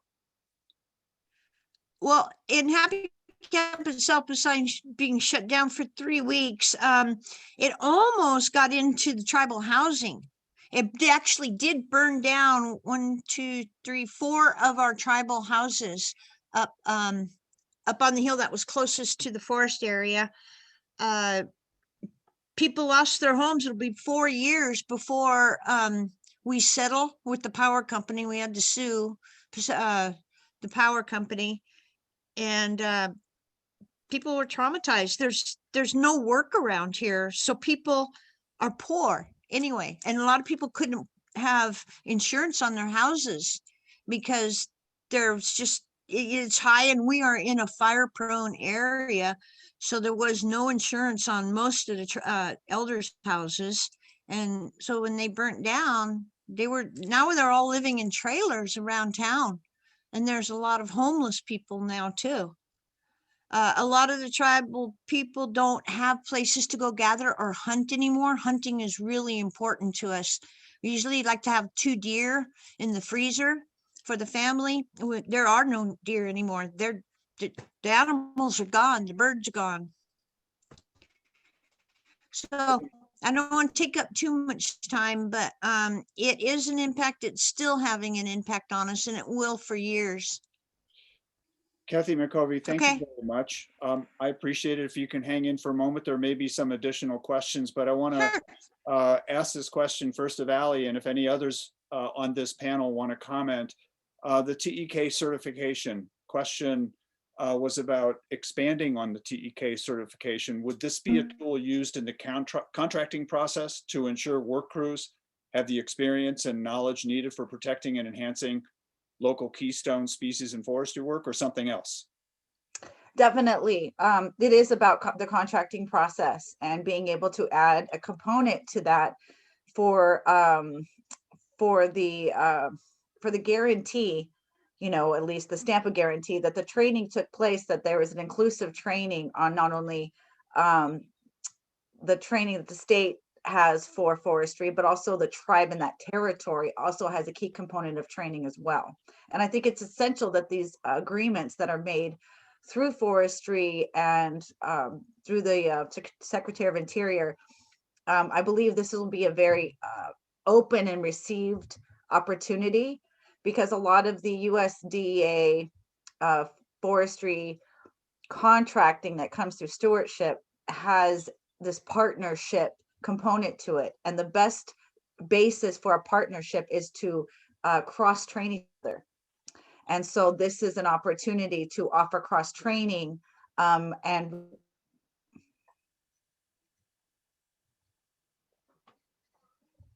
Ali, thank you. I don't know if Kathy McCovey, if you want to comment on TEK certification at all, or we leave it there for now. Well, traditional ecological knowledge, it can be very well melded with Western sciences. And that's what the Karuk are doing in the Red Cap watershed, working with the Forest Service and the Karuk. Yes, the need certification. All of our tribal areas are different. It has different species of plants, different ways that the tribal people want to manage them and use them that are related to their ancestral territory. As the speaker before me had, a couple of them had said, we are part of the land. We belong to the land. So we have things and ways that we do things that a lot of people don't know. So that has to be a component to working together and learning from each other. Nice, thank you. A question from Jonathan Long, and I'm not sure if this is directed to Will Harling, how you see the PODS framework helping address the kind of negative impacts from wildfires and wildfire management. So perhaps, Will, if you're there, if you can respond, or anybody on the panel, please explain the PODS framework briefly, if you will. Yeah, we thankfully were funded by the North Coast Resource Partnership to develop pods across 11 million acre landscape that stretches from Siskiyou County down to Sonoma County. And we're currently working with Chris Dunn and others to develop that. And many pods, so pods means potential operational delineations. It's just fancy jargon for, what is that network of strategic fuel breaks that we can start to use as a communication tool to manage fires, as well as manage the risk associated with using managed wildfires or prescribed fire at a larger scale to achieve some objectives, and in essence, restore fire process, to start to actually manage fuels at a landscape scale again. So, right now, we're so far behind the ball with managing fuels. We put all our eggs in the managing starts basket in fire suppression for the past century, and now we're realizing that unless we get serious about managing fuels, we're going to continue to watch our communities burn. So pods is it's a way to start that conversation between state and federal fire managers and the communities that are affected by those decisions about whether or not to manage a wildfire for resource objectives, or whether or not the risk of a larger scale prescribed burn is socially acceptable. So we're excited to pursue this, because right now California state has a lot of money to invest in fuels reduction strategically, and it's an opportunity for us to start to build on that network of fuel breaks to get the social license to both use larger scale prescribed fire as well as manage more wildfires for resource objectives. I will say quickly though that there are unique issues with tribes and these pods layers, because for instance, like Kathy McCovey said, so many of these cultural resources are associated with these ridgetop features, which firefighters like to go to time and again to try and stop these wildfires.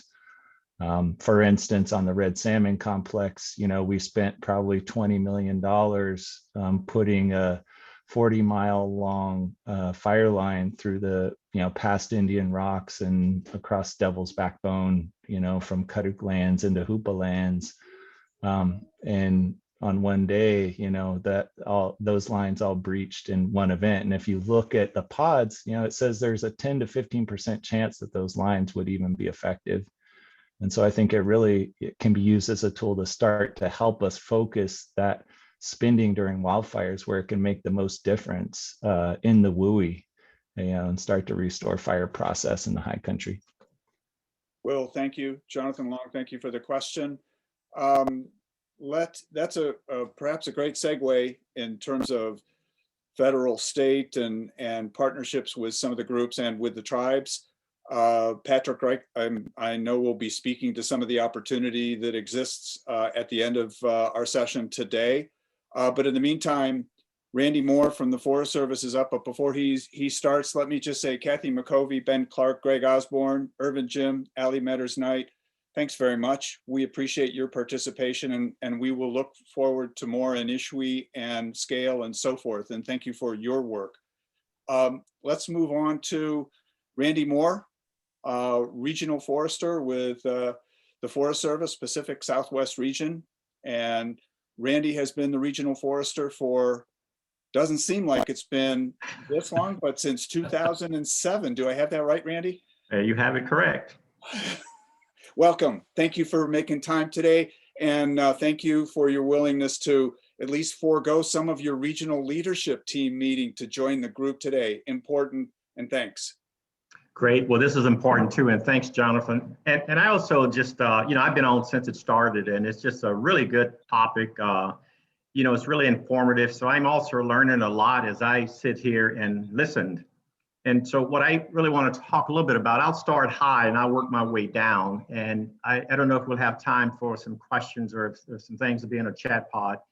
But I think the nature of the call is the timing couldn't be more perfect. And I'll start by saying, a new administration is in place. They've already decided that they want to focus on 4 areas: the economy, particularly in rural economies, the rural communities. And so I think we're going to be looking at how do we make adjustments, particularly as it relates to small rural communities. The other thing is COVID. The president has already said that, we're gonna get on top of COVID. We're beginning to see that already, even though they've only been in for a little while. We're seeing some of the signs there of COVID. We are still in mandatory telework. And so we've been learning a lot over the last year. I think next week we'll be coming up on a year that we've been in that mode. So climate change is another one. I really appreciate Hugh Safford's presentation. It really set a tone for what has happened over time. And as we look, not only just in the past, but as we move forward, how do we do that? And I think having discussions like what you're having today is going to be a great way to do that. And then the other piece that you want to focus on is racial equity, which I'll jump into a little bit more here in terms of what some opportunities might be. And as you all have already been talking, you know, last year was just, it was historic in every sense of the word. You know, just on national forest lands alone, we had about 2.4 million acres that burned. And if I was to look traditionally at, well, what does that mean in terms of trying to get all that burnt timber off the road? I would say that, you know, when we finish the assessments, what it says is that there's about 8 billion board feet of timber that needs to be removed. And I said, okay, well, that's impossible. We're not going to be able to do that because we don't have the capacity internally or externally. So what do we have along roads and trails, say under power lines and whatnot? And that's 1.8 billion board feet yet. And so we've been working with industry. We'll continue to work with industry to look at what that capacity is, because industry is also trying to take in a lot of burnt timber on private and other lands as well. And so when it comes to federal timber, there's not a lot left in terms of their capacity. I think it's less than 130 million board feet. So, you know, we have a really big problem on our hand. But I think the problem has been brewing for a while. And I would say that we were already in a state of emergency, if you will. Last year, added to that, of that 2.4 million acres, we probably need about 500,000 acres to be in some form of reforestation. But let me talk about reforestation, because, you know, that's not easy either, because then you're talking about nurseries. You also talk about genetics of climate change continuing to happen. Well, what type of trees should we be looking at putting back into the ground? And so we need our scientists and geneticists to be engaging with us, and not only just within the Forest Service, but within the science community completely, both inside and outside the federal government and the university system. So we have a big problem here. And just to give you an idea of the magnitude, what we currently do, we currently put, I would say somewhere around 12,000. I know Joe Sherlock is on the call, but somewhere around 12,000 acres of reforestation on an annual basis. And if I was to say, well, let's maximize everything that we can do between Chico and Placerville, the nurseries, and what is the capacity there? And I believe the capacity there at best, if everything was clicking okay, it's about 75,000 acres per year is what we could do with our capacity that we currently have. So, okay, 75,000 acres, right? So if I look at 500,000 acres that added to that last year, you get a sense of the magnitude of the problem we have. And so it's not just about putting trees in the ground, but what types of trees, but it's also, what is that foundation? What is that stock? Where are you going to get that from? And so even before we go there, we have to have that foundation of putting trees in the ground and the type of trees in the ground. So let me talk about some of the things that I've heard in particularly the last panel. You know, and it's really about how to improve relationships between line officers in the Forest Service and tribes. You know, I've heard that from time to time, and I want to start by telling you just a quick story, and it was my story about lessons learned. And so I grew up in Louisiana. My very first job was in North Dakota, and everything about North Dakota was different than Louisiana. And I learned real quick that I'm not going to find Louisiana in North Dakota. And so, you know, the first lesson in all of this is that, you know, each place is unique. Each place has its own stories. It has great things. And so how do we take advantage of what that community has to offer?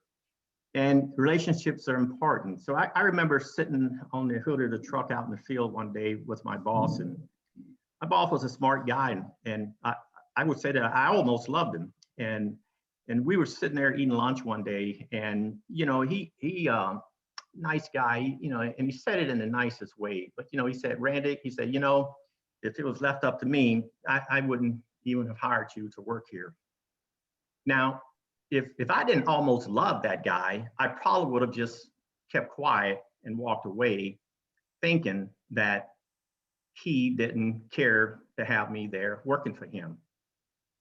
But I decided to inquire and ask him, well, why would he say that? And, you know, his reason was that because he wouldn't want me to go through what he assumed I was going through. See, but I wasn't going through what he assumed I was going through. I was having a great time. And that's my lesson there. You know, good intentions sometimes have bad outcomes. And, you know, goodwill is like a bank account. You know, you have to put something in it before you can draw something out. And that's my story, you know, with relationships and how we move forward. We're trying to get at this problem that we have that's significant on our lands here throughout the state. You know, what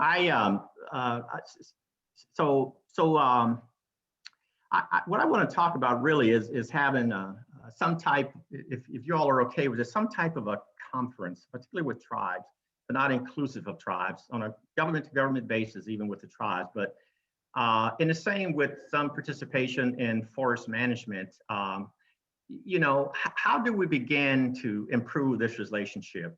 How do we begin to start looking at how do we include those cultural practices or the culture of burning into how we burn on national forests? How do we begin to improve that relationship in these important communities? So, you know, I've been having some discussions the last few days with some of my staff about, and it's not to say we're not doing that, but I want us to put some really emphasis on that. And I think, you know, with our secretary just got approved, I believe, on Tuesday of this week, and he is already hitting the ground with some things that he wants to do.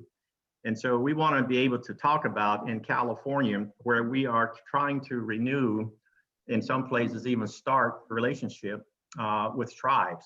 And we want to include them into the work that we're trying to do out in this greater community.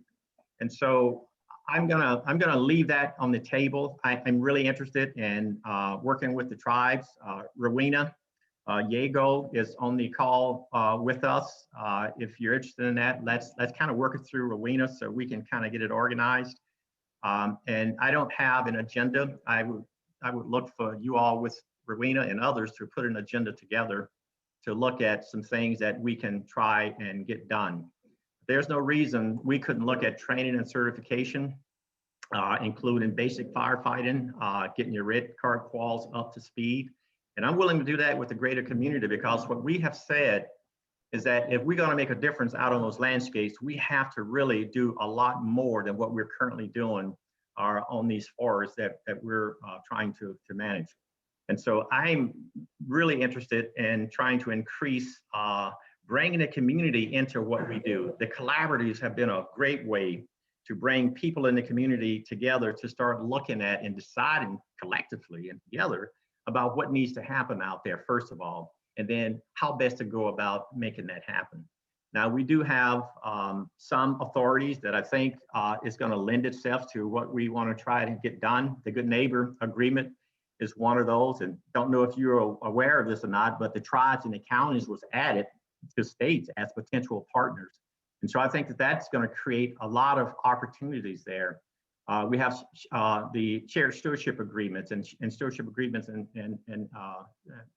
by itself, participating in cost share agreements. And then we also have the Tribal Forest Protection Act that also is a tool that we can use to increase what we're doing out there. And so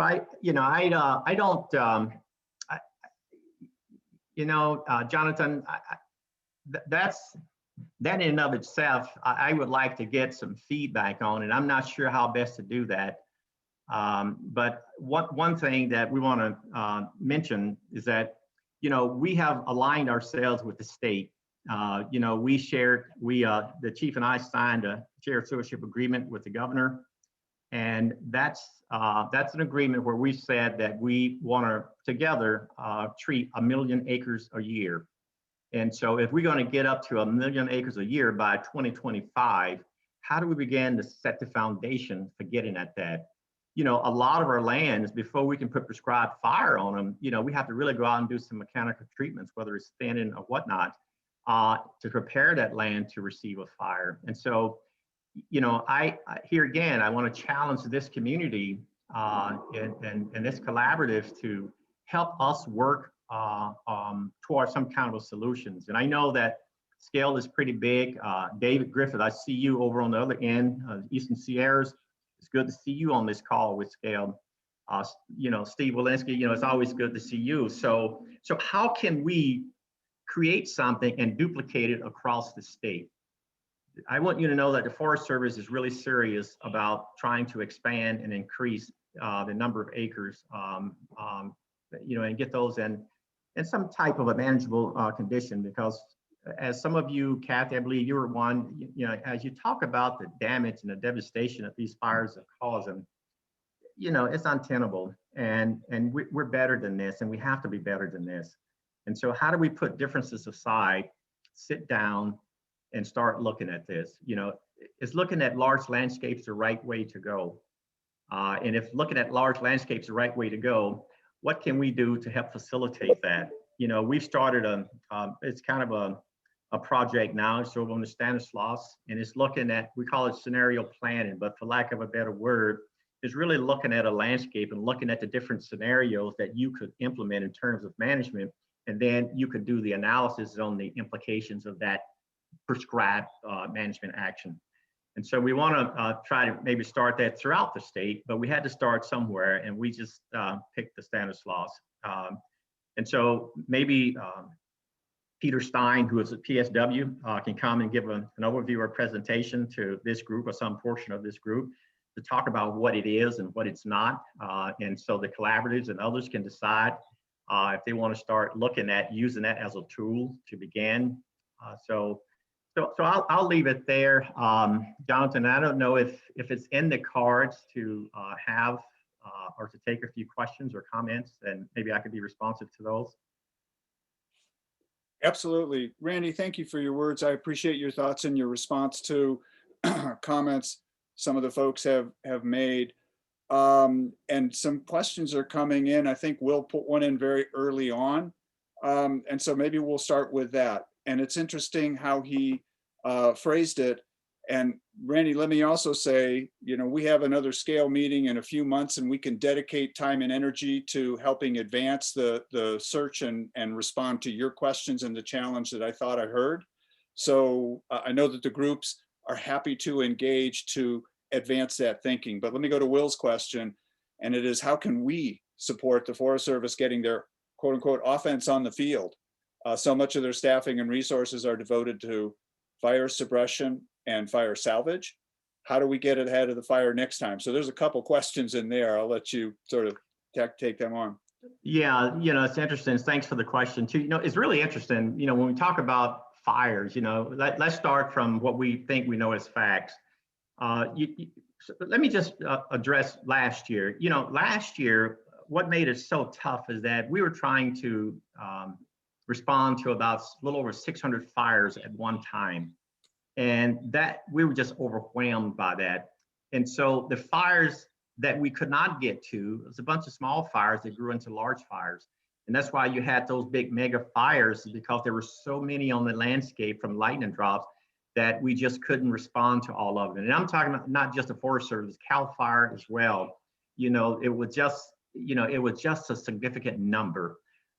Now, let me say, if you take that anomaly out, let's just call it last year an anomaly, on the average, what we're talking about, how we got to this situation, the Forest Service has been successful on 98% of putting those fires out on initial attack or initial response.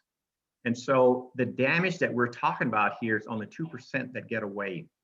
Now, what's happening is that 2% that get away, because of climate change and because of other conditions out on the ground, these fires are burning hotter, they're burning longer into the year, and they're just exploding. We're seeing fire weather conditions, that's created from fires like we've never seen before. And so even though we have a high success rate of initial attack, the fires that we do not get to are the ones that's causing a lot of this catastrophic damage. And so how do we respond to that 2%? If I take a look at, and I'm not avoiding the question, but I want to tell you the significance of the problem. When I look at the value of national forests and what it does, of course, timber and what we cut on an annual basis, that's about $400 million to the economy. You know, when you look at electricity that's generated off national forests, it's enough for 2.4 million homes. You know, when you look at recreation and the revenue that's generated from recreation on national forest, that's about $2 billion. But when you look at water that comes off or through national forests, if I was to use that amount of water for agricultural purposes, is worth about $9 billion. If I use that same water for drinking water, say down in Los Angeles for people, it's about $323 billion. And so what you talk about is there's a lot of value on these lands that are burning up. And so we have to have multiple approaches to how we respond to what's going on here.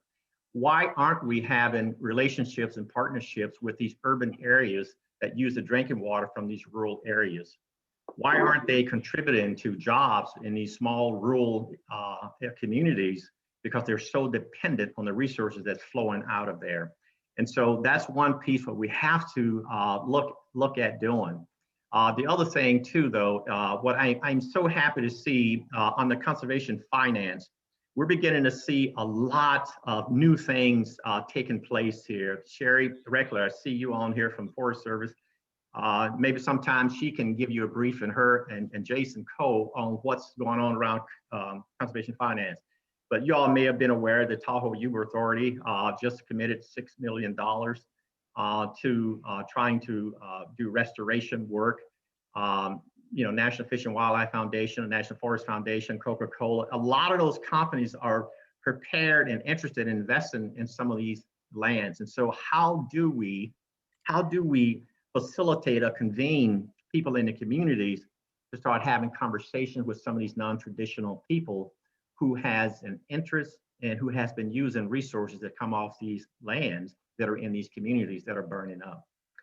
So that may or may not have answered your question, Will, but I wanted to say that because, you know, I think that sometimes we focus on other things, and if we could probably provide a little bit of focus on trying to, first of all, create resiliency and health into our national forests or into our landscape, because it's not just jurisdictions, it's all of those lands on that landscape, no matter who owns them. So that's my response. I'm not sure if it's an answer. Randy, thank you. I think many of these groups stand all to the ready here for working on those issues. I think there have been a lot of conversations among folks in scale and in these collaboratives saying, boy, we really do need to make a better connection to urban. We need to generate benefits that are actually supported to do some of this work. Two more questions and we'll call it done and let you get back to an RLT. And given the current forest, this is from John Amadeo. John, good to have you join us. Given the current Forest Service staff limitations, can you address the specific opportunities that the agreement with California now affords counties, tribes, and collaboratives to more directly take on forest health work? Yeah. In fact, that's a great question, John, and hi to you as well. It's good to, I don't see you, but I know that you're on.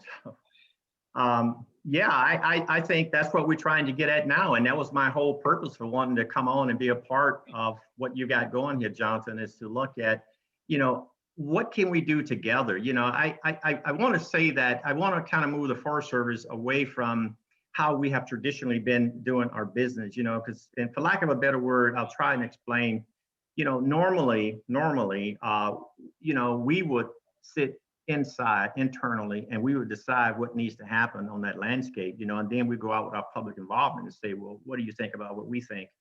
And what I want to do is make a subtle shift from that. I want to say, hey, people in the community, let's sit down and let's talk about what needs to happen out there.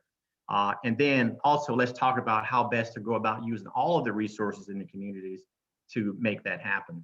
And so a subtle shift, but it's one that engages the community into what we do.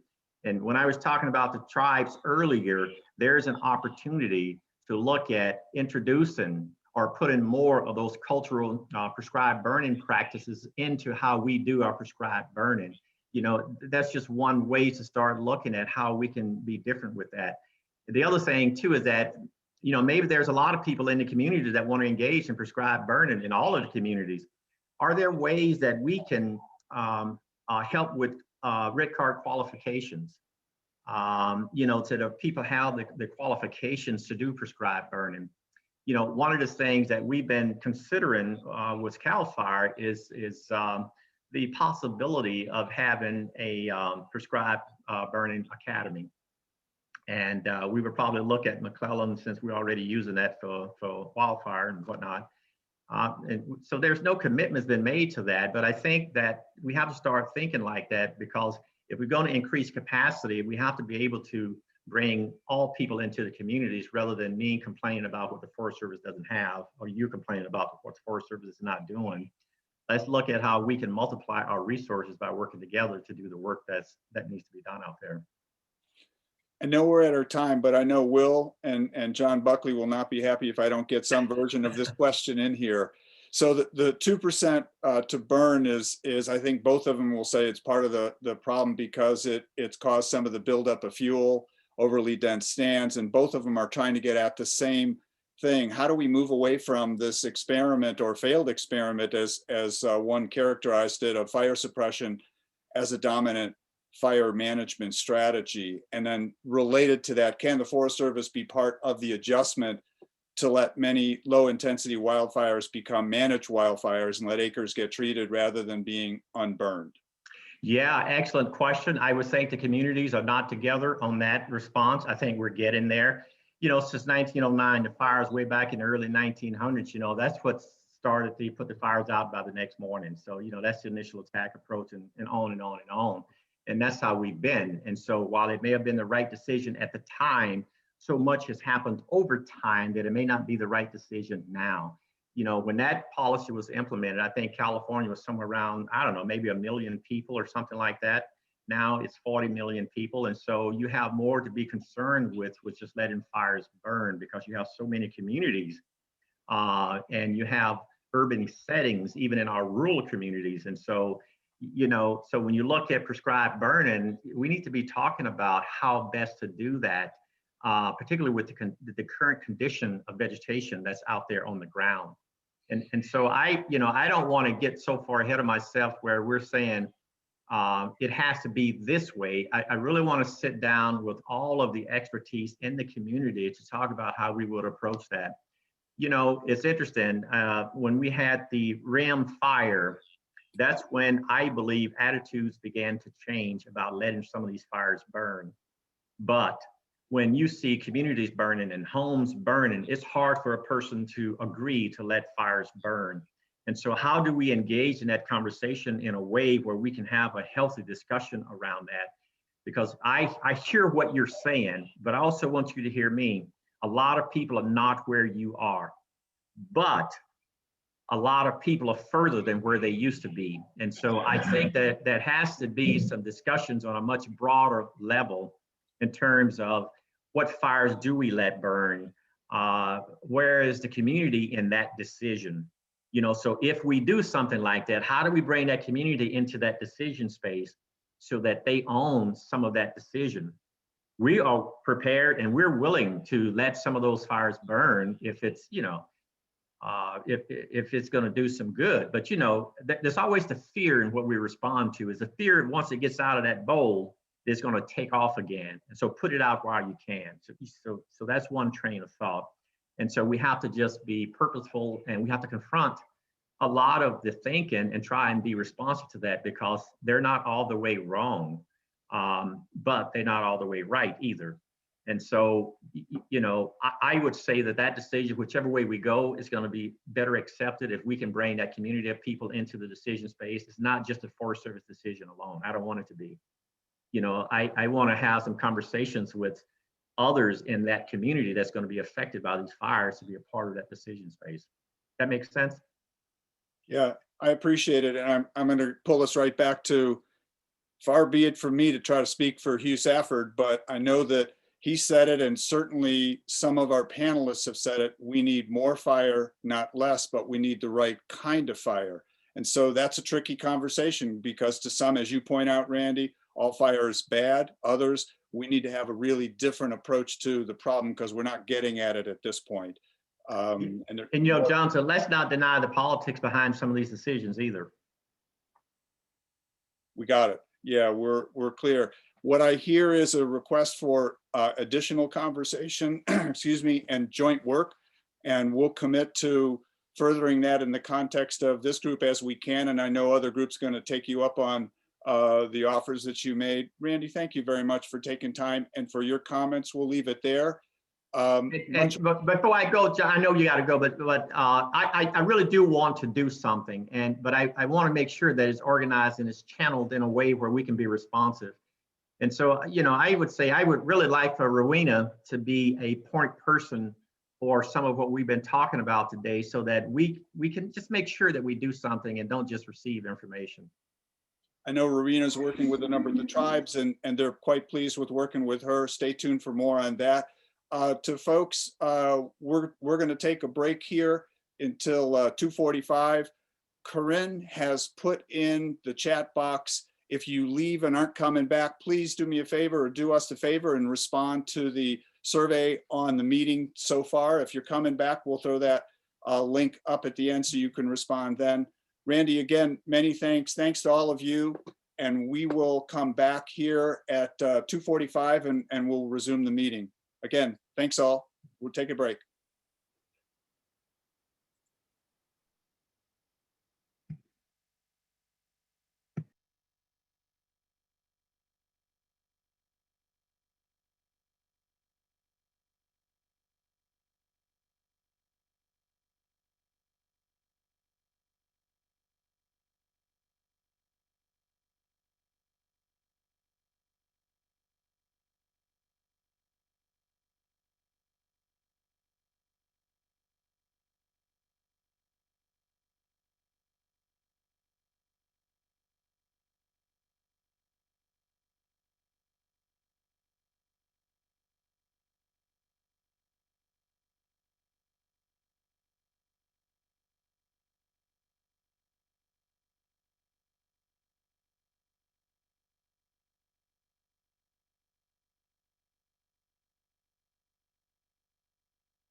This is Dave.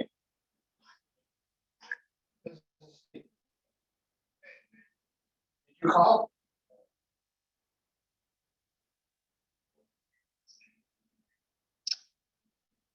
Hey, Steve. Did Dave call me? I'm calling Dave.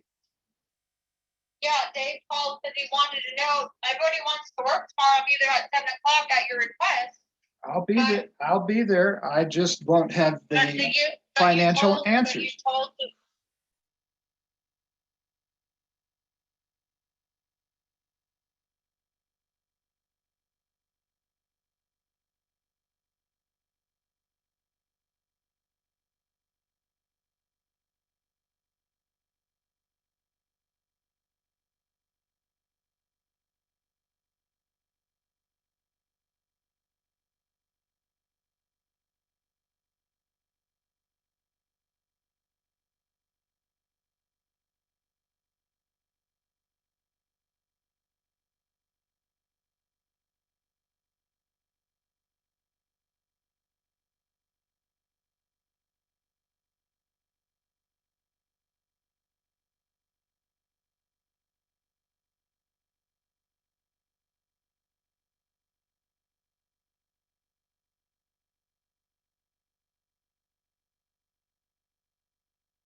We're going to get started in about 1 minute.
Okay. If anybody's on and tried to break through the link that we had to the meeting survey, please know that there's only about 10, 11 questions. It should take you just a couple of minutes because most of them are just not multiple choice, but it's pick a number on a Likert scale in terms of how this panel go. How useful was it? So we will send a link out at the end of the meeting again. We're working out, apparently some folks ran into some permission challenges about accessing that. Let's move on to our panel 3. I appreciate the comments and questions. Please, I think there may be more time for some questions here. And Bill Tripp, thank you for joining us today. I really appreciate it. Bill is the Director of Natural Resources and Environmental Policy for the Karuk Tribe, Department of Natural Resources. And for all members of this panel, we got about 7 minutes each, and then hopefully there'll be plenty of time for some questions. So again, thank you for your willingness to participate on this panel. Bill, over to you. Bill, you're muted right now. Yeah, just caught that. Thank you. Perfect. I haven't really had much time to prepare for this conversation, but I've been informed that it is titled Equity in Forest Restoration. I will just talk to that for a few minutes. I actually was sitting here thinking that equity is an interesting word.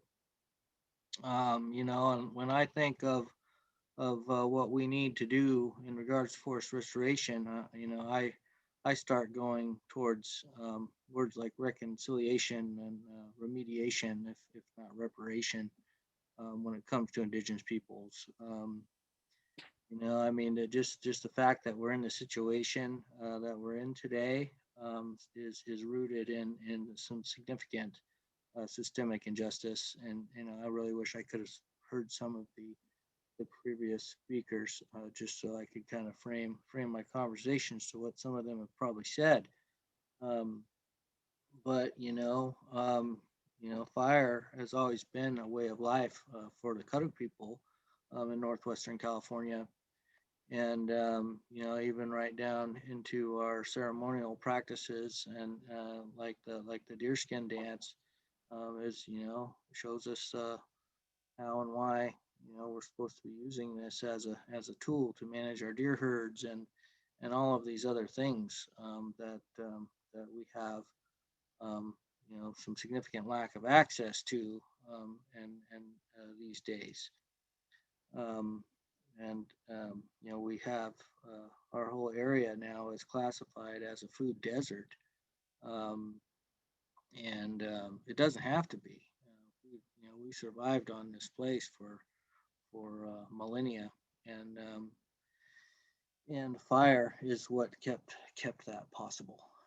Now, there's the primary money, the money and everything goes towards response and putting fires out. And when we really need to be focusing on putting them back in, which it sounds like is a focus of the conversation here, which is good. But after 100 and some odd years of fire exclusion, we got hit with a more than an equitable share of the impacts from not being able to implement our cultural practices and be who we are and why we are here in this place. Whereas we are also getting at the same time today, getting a lion's share of the impacts from climate change and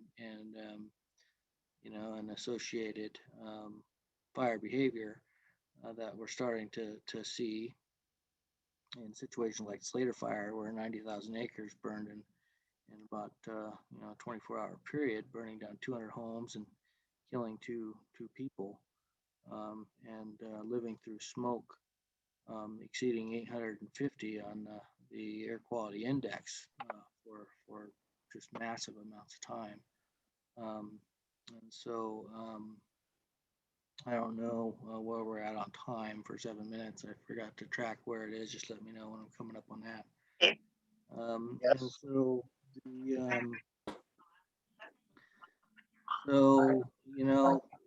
focusing on social ecological resilience instead of a lot of the extraction drivers, I think, that have been the economic focus of the past, is kind of where we're looking to start to turn this back around and put our people back in a place where we are part of this ecosystem again. The food web ecology is where our culture says to look, and animals will teach us where to go and what to do. And starting a consistent and lasting process for doing that while having living wage jobs for people in our local communities is the type of thing that enables us to stay here in the place where we never want to leave. So we've got a lot of research that we've looked into some things. We've built entire projects in partnership with Mid-Klamath Watershed Council, Salmon River Restoration Council, Forest Service, and many others.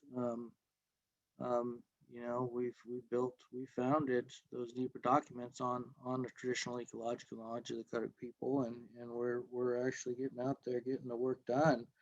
But the people that know now are becoming the grant managers and the people that are talking to media 24/7 and don't have time to teach our youth, and so these types of things need to be turned around.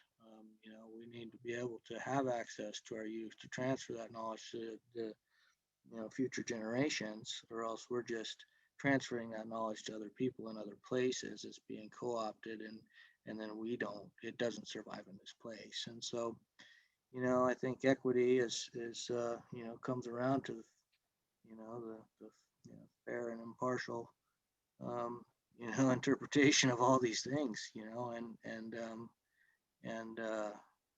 it's, I don't know. I just can't really express the criticality of getting there in this time. Bill, excellent words. We will come back. Is there anything else you want to add now, or we will have questions, so there'll be more opportunity to speak? And I know that it's not enough time to get to anything close to the kinds of issues you're wrestling with. And again, thank you for taking the time to speak today. And this panel will go on for a bit, so I hope you'll be able to hang in with us for the duration. Let's go back to, so Bill, many thanks. Stay with us. Irvin, Jim, if you're still with us, please jump in, and you're up for equity and forest restoration. Equity and forest restoration.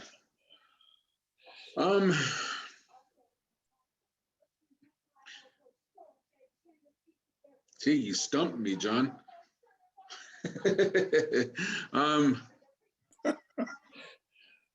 Equity and forest restoration.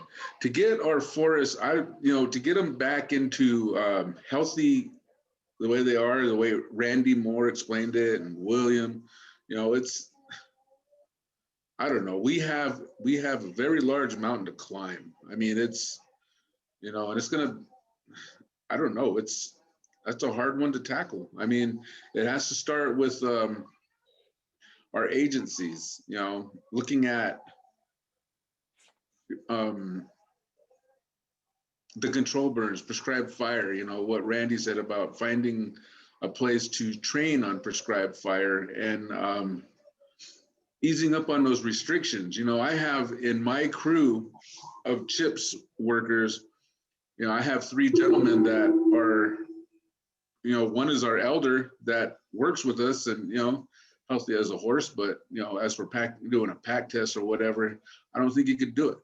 But he's been a wildland firefighter all his life, and there's 2 other guys that have been wildland firefighters all their lives. They know the dangers, they know what comes with it.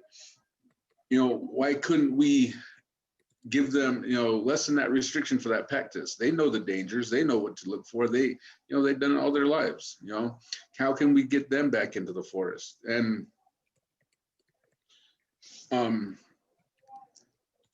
our people just need to be put back there. It's like when we talked about the Ishwi thing. I don't know if you're familiar with the Ishwi, but when we started out, Steve Walensky came to us and told us that FEMA came into California with, I can't remember what it was, $700 million for the Paradise Burn Scar campfire. And we were looking to try to get them back, to get our people back into the forest. The people right there in the town of Paradise, they are lumbermen. They know how to do saws. They know all that stuff. But with all the money that went to Caltrans and FEMA, nobody thought, the big word they say, healing the community, economy and everything, but they go to their umbrella contractors and none of that money sees the local people, and these people come in and they do the work, they're from across the United States. They come in and they do the work and they're gone. None of that money stayed in the community. And why can't we? I mean, we have a workforce in our own areas to get back in there and start building it up. And you know what I mean? And if Caltrans and FEMA and the governor can look at and start, validating the tribes what we can do, we can go from there. And that's all I got on that one. So we can come back to you with questions? Yes, you can. Cool. Okay. So Irvin, Jim, thank you very much. We will definitely talk further. Ali Metters-Knight, I think we're back to you. Mechoopda Tribe, TEK specialist. Allie, are you still with us? And we do have your slides also that we can put up. Okay. Go to the first slide. First slide, please. I think you're there. That's the last. Yeah. All right. So I wanted to show this. This is the traditional ecological TEK land management idea. So at the bottom, you'll see tekchico.org. And so here in Chico, I want to just talk about, as you're looking at this, what happened was, our tribe really had a really strong impact when cultural monitoring for the campfire really brought in a lot of employment, but it was temporary employment. So many, if not hundreds of tribal members went in for certification and training for cultural monitoring. And then they were doing contracts for cultural monitoring. And as those contracts left, we have a whole pile of people that were used to making a lot of money every hour, now filing unemployment. And also the cultural monitoring program was just based on archaeological issues. And it wasn't really going into the true nature of what I specialize in with the tribe is TEK. So just a little background, I've been teaching TEK, traditional ecological knowledge, as a practitioner doing basket weaving and also doing outdoor education programs for Native and non-Native children for the last 20 years. And so as I've been going out and teaching these concepts to children and to my own tribal members, I realized as I got further along that I was prepared and even willing to put together a certification program for my tribe, where we work together, not only with our hired EPA staff and other tribal members, but to develop a curriculum where we are able to contract under our own certifications of TEK. And so this is a certification program, and we want to eventually lend it out to non-Native communities, because we'd love to be training with forestry and any other corps and any other group that are going to be touching any of our the land in our territory, that they have the baseline TEK training that we have on our cultural keystone species, and then some of the, and if not all of the land management practices we use for the ecological zones that these keystone species exist in. And so this is workforce development, and this is to do large scale workforce development. And this is to actually push open the boundaries of not just doing cultural monitoring on our areas for archaeological, historical points, but to also do a database on our living cultural resources and our keystone species. And so this would also create a workforce within the cultural monitoring system in the program, in our tribal program, in our enterprise. And this also is something that's going really great with kids and universities for cross-cultural training, and for them to have experience outdoors, if not for COVID, to have outdoor education. And so this is all kind of going into a TEK-based forest stewardship contracting. Butte County alone has 180,000 acres of federal forestry. And we believe that we could, as a tribe working with other tribes within the county, we can create a baseline TEK stewardship contracting program where we're actually doing 20-year stewardship contracting on these forest programs, and we're integrating our TEK specializing workforce and training programs within these contracts for goods for services. Next slide. Oh, yes. Next slide. So this is why why support tribal sovereignty? Well, this is place-based knowledge. So my TEK knowledge here in Mechoopda territory is Mechoopda's intellectual property of the tribe. And so I think that we look at this map, you see the Concow areas where the Mechoopda is labeled, there's other tribes in that little cluster, but this is a good baseline look at California and how it's sectioned out by territory for tribes. And this is a good way to section off some of the work and TEK training that should be taking place on keystone species and the consultations within those tribes, not only on their cultural sites, which are a lot secrets, but we can open up and say, well, what's not secret is that we really like we really know about the symbiotic relationship between the blue oak and the gray pine, Tony and Chakawi. And not only does Tony and Chakawi have just their two relationships, but there's tons of plants that go within their little tiny ecosystem that they create as buddy or symbiotic friends. So the tribal authority, that's just an example, but what I want to go into is that the tribal authorities that you see on this map, they're legally, morally, and ecologically necessary and enforceable. And so these are state laws. They're called SB 18 and AB 52. Next slide. So we're going to go to the next slide and I'll show you what those policies are. So SB 18 requires all local governments to consult with tribes when making new designations or amendments to open space or general plan.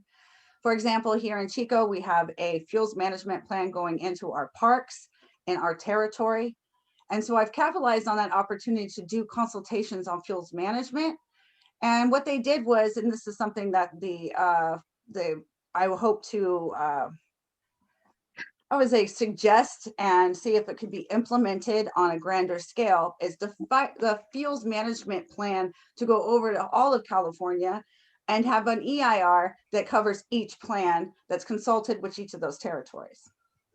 And so this would be a great way to also bring in AB 52, which is cultural resources. And this does include archaeological resources, but it also includes cultural resources and cultural landscapes. And so this is under federal protection of the tribe. Our archaeological resources, our living cultural resources, and our cultural landscapes are federally protected.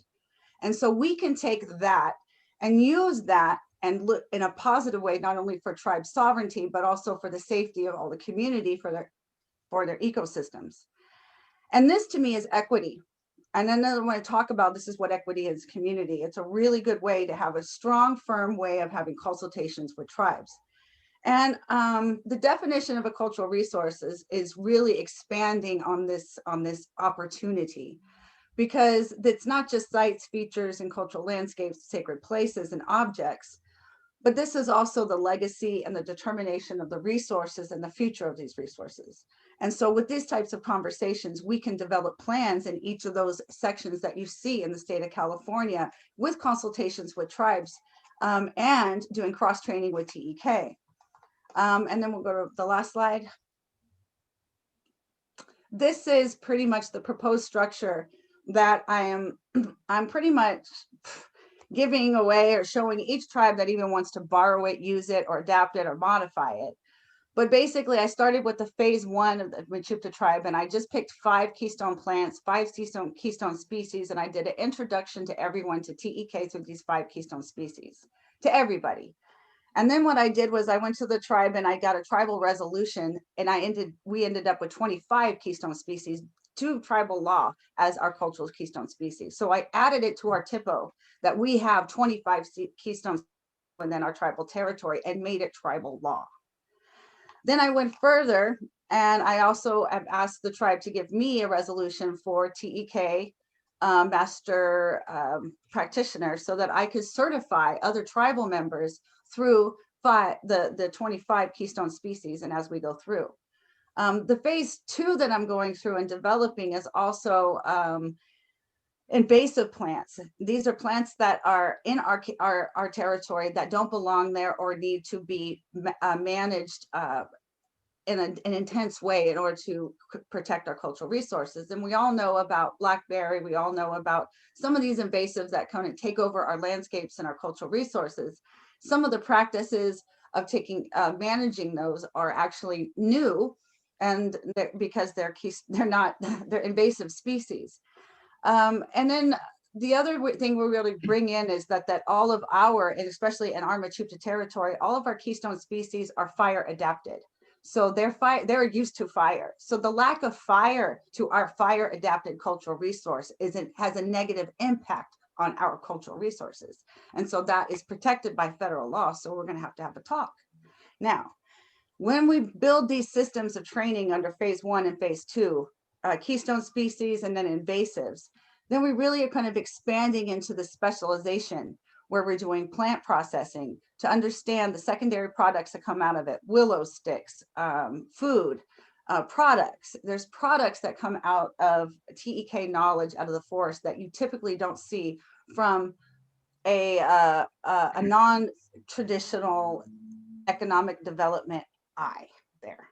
Okay, then we're going to move on to the other part, specializing in cultural fire. And this is where everyone's really been talking about today, and I think would be great. And this would to be CAL FIRE certifications mixed in with TEK certifications, so that our prescribed fire in our territory is written into a fuels management plan, but catered to that place specifically.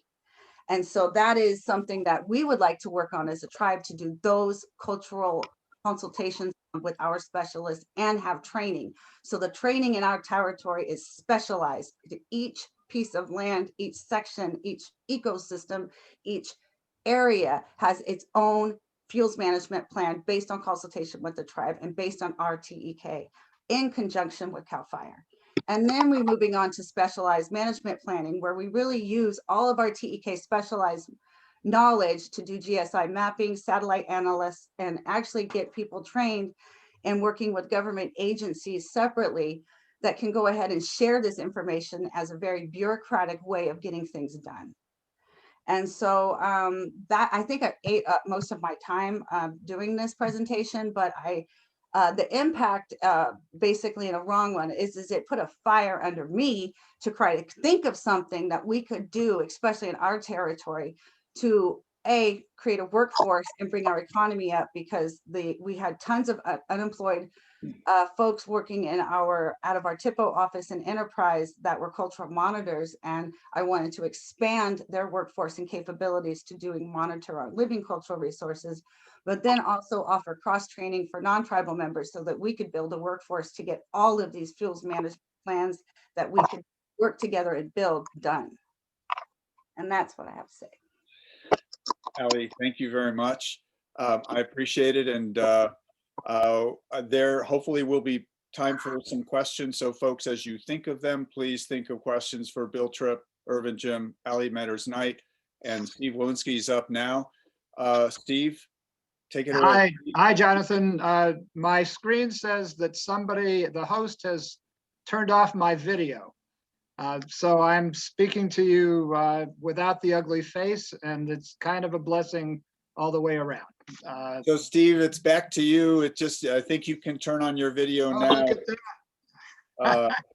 Well, all right. So there you go. Yeah. All right. So I got beat with the ugly stick today, but you're all letting me back in. I want to talk about inequities and equities in a kind of different way. We spend a great deal of our time, and I've been coming to these things since the beginning, talking about the science of restoration, the forests, its flora and fauna. We spend a great deal of time trying to get exactly right the spacing between trees and a replanting. I've seen tremendous debates about this. But we've also talked a lot about the triple bottom line and the idea that economic development and environmental restoration and community benefit are three parts of a three-legged stool, each of which you must have in order to balance it and move forward together. What I've been concerned about is that third leg, the community benefit, is fraught with inequities brought by history. What possibly could wind up equal after genocide and land theft, greed-based resource extraction, the gold rush, all the way into some forms of logging, and then the abandonment of most of rural California left for dead economically? What possible inequities could we have in all of that? Well, the hurdles that we have when we talk about increased pace and scale of bringing the people of the Sierra back to their rightful role as stewards of this great landscape, the Range of Light, and its original First Nations, obviously still with us, miraculously. How do we take that history and overcome the inequities. And it's not just that history, but it's things that affect us every day as we try to do this work. Inequities involve questions of health. We're trying to restore not just the health of the forest and our watersheds, our meadows, our streams, but we're trying to restore our communities and the people in them. So when you have health issues like diabetes, obesity, addiction, alcoholism, heroin, and methamphetamine, those keep holding us down. And if we're talking about restoring communities, we can't, and if we're talking about the relation of that to restoring our forests and the health of the planet in general, it strikes me human health is a subject we spend too little on, and there is too little support for standing up crews that have been through all this trauma without paying attention to that. Transportation is another form of inequity. If everybody's driving jalopies to try to get long distances to work in the forest, the chances are a lot of people won't make it. And yet, very few of the grants and very little of the support money addresses that issue. Back to health for a moment. In an age of COVID, how do you do sweat lodges and get back to health things in culturally appropriate ways in the face of a pandemic? And when the pandemic isn't dealt with on an equitable basis, it digs an even deeper hole for the communities of the Sierra and indigenous people in particular. When we talk about inequities, the question of housing in the Sierra and whether we're actually getting workforce housing that people can live in so that they can stably have a place to go and a place to work. I've been shocked at some of the housing stats in the Sierra communities. I'll give you one in my own. We have every 5 years, we have to do a report on how we're doing on housing in our targets. And our targets for the upper quintile of building houses called for 1,100 homes to be built in a 10-year period. And our results were 1,800 at the top quintile of our income. At the bottom, it called for 1,800. And in that period of time, 3 houses were built by Habitat for Humanity, and that was the entire bottom line result. If you don't have workforce housing and you don't have ways for people to live in them, that's a problem. And even some of the best intended programs in California, including one that we had an encounter with in the Washoe community, where people could be in their houses, which were subsidized by a housing agency, but if they earned a certain amount of money, and CHIPS Pay managed to get a whole bunch of people in a situation where they had to face either being evicted because they were making too much money or quit their job. These are all inequities. These are all barriers to getting pace and scale in our communities accomplished in forestry, or for that matter, anything else. We also have inequities, obviously, between the planet's needs, our need to survive, and the human behavior in the face of it. So I'm grateful to share this particular panel with Ali and Irv, because if we don't look at what worked over the last 10,000 years, interspersed with this sad 200-year intervention, we'll really have missed one of the key points to our own survival, our own species survival. And so I'm glad that there's finally some notice being taken about First Nations and the people that have that knowledge, have the TEK inherent in their community. We need to be learning a lot more about this, and we need to incorporate it, not just as a nice little bauble on top of existing forestry projects, but at the heart and center of it. And the money needs to follow some of this. If we don't support the health, the transportation, the housing, the TEK, the historic right practices in the Sierra. And if we don't employ the people of the Sierra in their rightful place in restoration, we will surely be the poorer for it. Finally, I'd like to say, and I was glad that Irv raised the issue of FEMA. We're burning up, and billions, it wasn't millions, Irv, 700 million was one part of it, but it was actually 2 billion, 2 billion dollars that went into that community. And what we're doing right now, and Ali was right, we've finally got some work after demonstrations and even close to an occupation of a meeting. We've managed to get some crumbs thrown our way. We have a 30-acre project that gives us $1,200 an acre.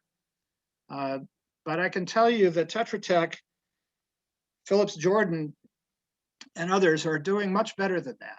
So that's an inequity that I think absolutely we've got to focus on this. If we're getting billions of dollars into our communities and post-fire, we sure better we've got to make sure that the money stays in the communities that have been so devastated. Take a trip to Paradise. Take a look at that community and all the people that have lost their businesses, their jobs, that are camping out still in Chico. Couldn't some of that money have gone for people who have the skills, or we're willing to train people and get them up and running? We have money for that, but we haven't taken care of the rest of it. And that means that we're still outside eating the crumbs while the cake goes to the traditional corporate partners in the federal system. And we are partners with BLM, the US Forest, the Yosemite National Park, and we're having good long-term contracts and experience with those. But even still, if you look at where the big dollars are going in the contracting, the federal contracting world, it is not yet what I would call equitable. We make progress, but if we're serious about equity, all of these things need to be considered as a whole, not just a piece. Oh, well, in housing, you got to go over here and weave your way through a whole set of applications and contradictions with the jobs part of it, or the transportation part of it, or the health part of it. But if you don't do all of this together, you won't get it done. Lastly, I'd like to say there's really a possibility here before us, and it involves not just those things I mentioned, but using the Wyden Act, Good Neighbor, and taking a look at a map of all the BLM lands that are uncared for and in bad shape and not likely to have funding for our lifetime. And you look at all the tribal communities that are right adjacent and even threatened by the nature of those lands, voted most likely to burn. It strikes me that if we have a good neighbor policy and we have good neighbor funding for those projects, we could employ tribal workforces such as the Ishwi Initiative and others to work right next to their lands, to protect their lands, to restore the BLM lands, and ultimately the result of that should be repatriation of those lands to those tribes. If not, the people who tended this land for 10,000 years, who's better to do the work, that kind of work, and who's better to manage it long-term forward? And wouldn't that have an economic effect and an equity feature to go back to lands that might even be more valuable than the ones people have been relegated to for way too long? Enough said, but thank you for listening. Steve, thank you very much. Powerful words. Bill Tripp, would you share that verbally, what you put in the chat box, please? Would you mind? Oh yeah, going along with one of Steve's points there, you know, the red salmon complex cost over $150 million this year, just just for the suppression aspect alone. And, 1/3 of that could have established an endowed investment that could have, an endowment fund that could generate $2.25 million per year in perpetuity and grow. So, we're spending our money in the wrong places, and we're pushing to do some more things like prescribed fire and to start get ahead of the problem, but we're still creating grant sources. These things change with political sway. They're not lasting. But so we really need to be building systems that create the enabling conditions for this to be a continuum. In light of any of the comments or Bill's last comment, Irvin, Jim, Allie Metters Knight, or Steve, any further comments on that, or the notion that of the three-legged stool, it is continuously the community side, the cultural side, which is the short leg? Any other comments or thoughts on that, or what Bill and Steve just went through? Yeah, this is Irvin. Yeah, it's always the tribal side, cultural side that's always trying to play catch up. And unfortunately, in this day and age, it's always going to be like that. Allie talked about the consultation.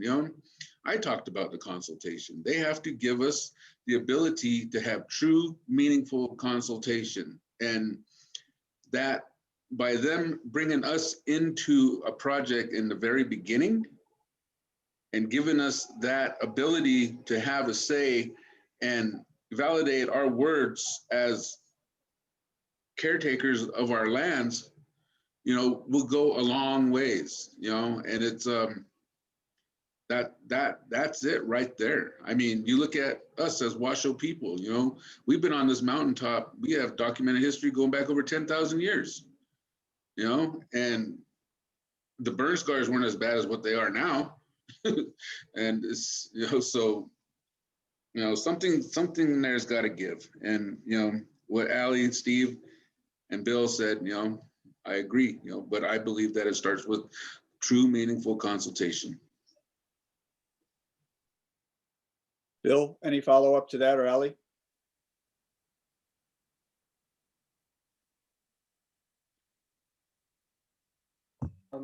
Consultation is a great thing. We've been consulting for 30 years in our territory, and everything that we've done has been based on our territorial scale.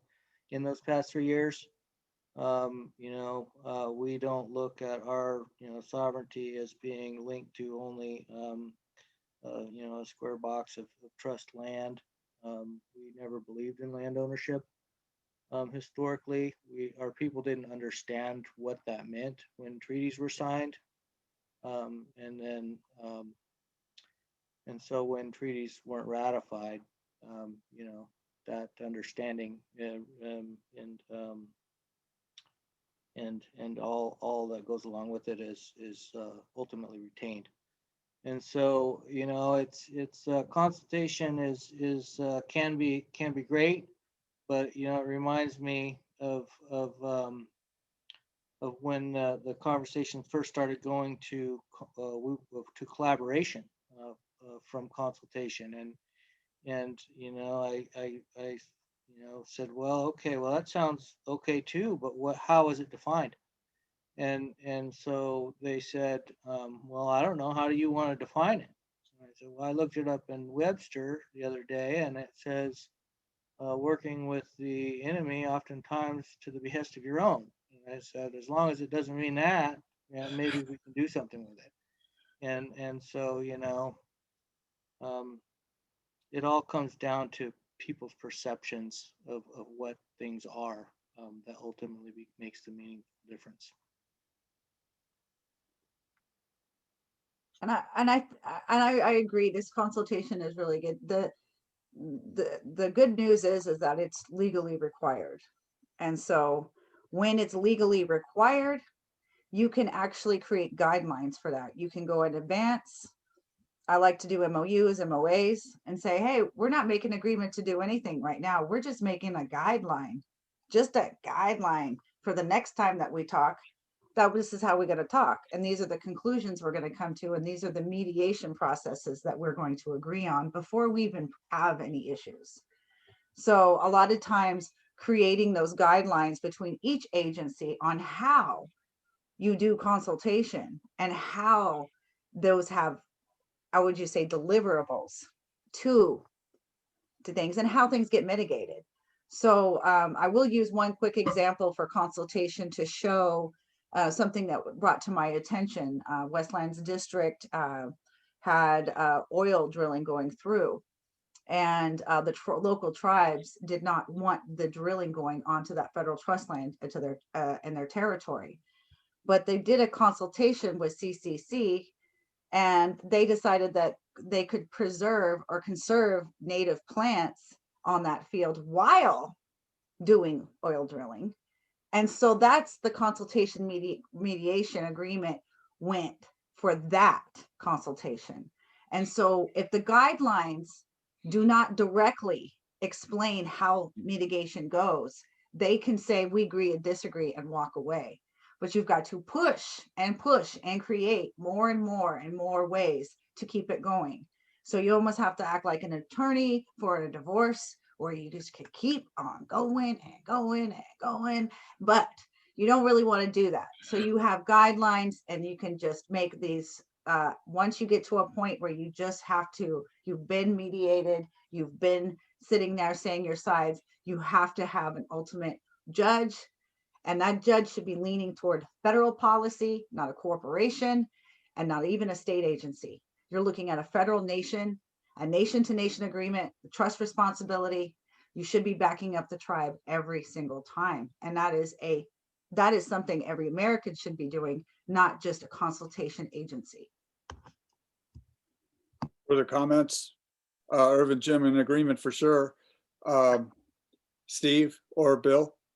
Yeah, I wanted to just share one equity thought or experience that CHIPS had early in our existence, and then the rest of the story is more hopeful. But when we first asked, when our first application for $2,000 grant from the National Forest Foundation, we had gone to the Economic Development Council of Calaveras and asked them to sign a letter of support.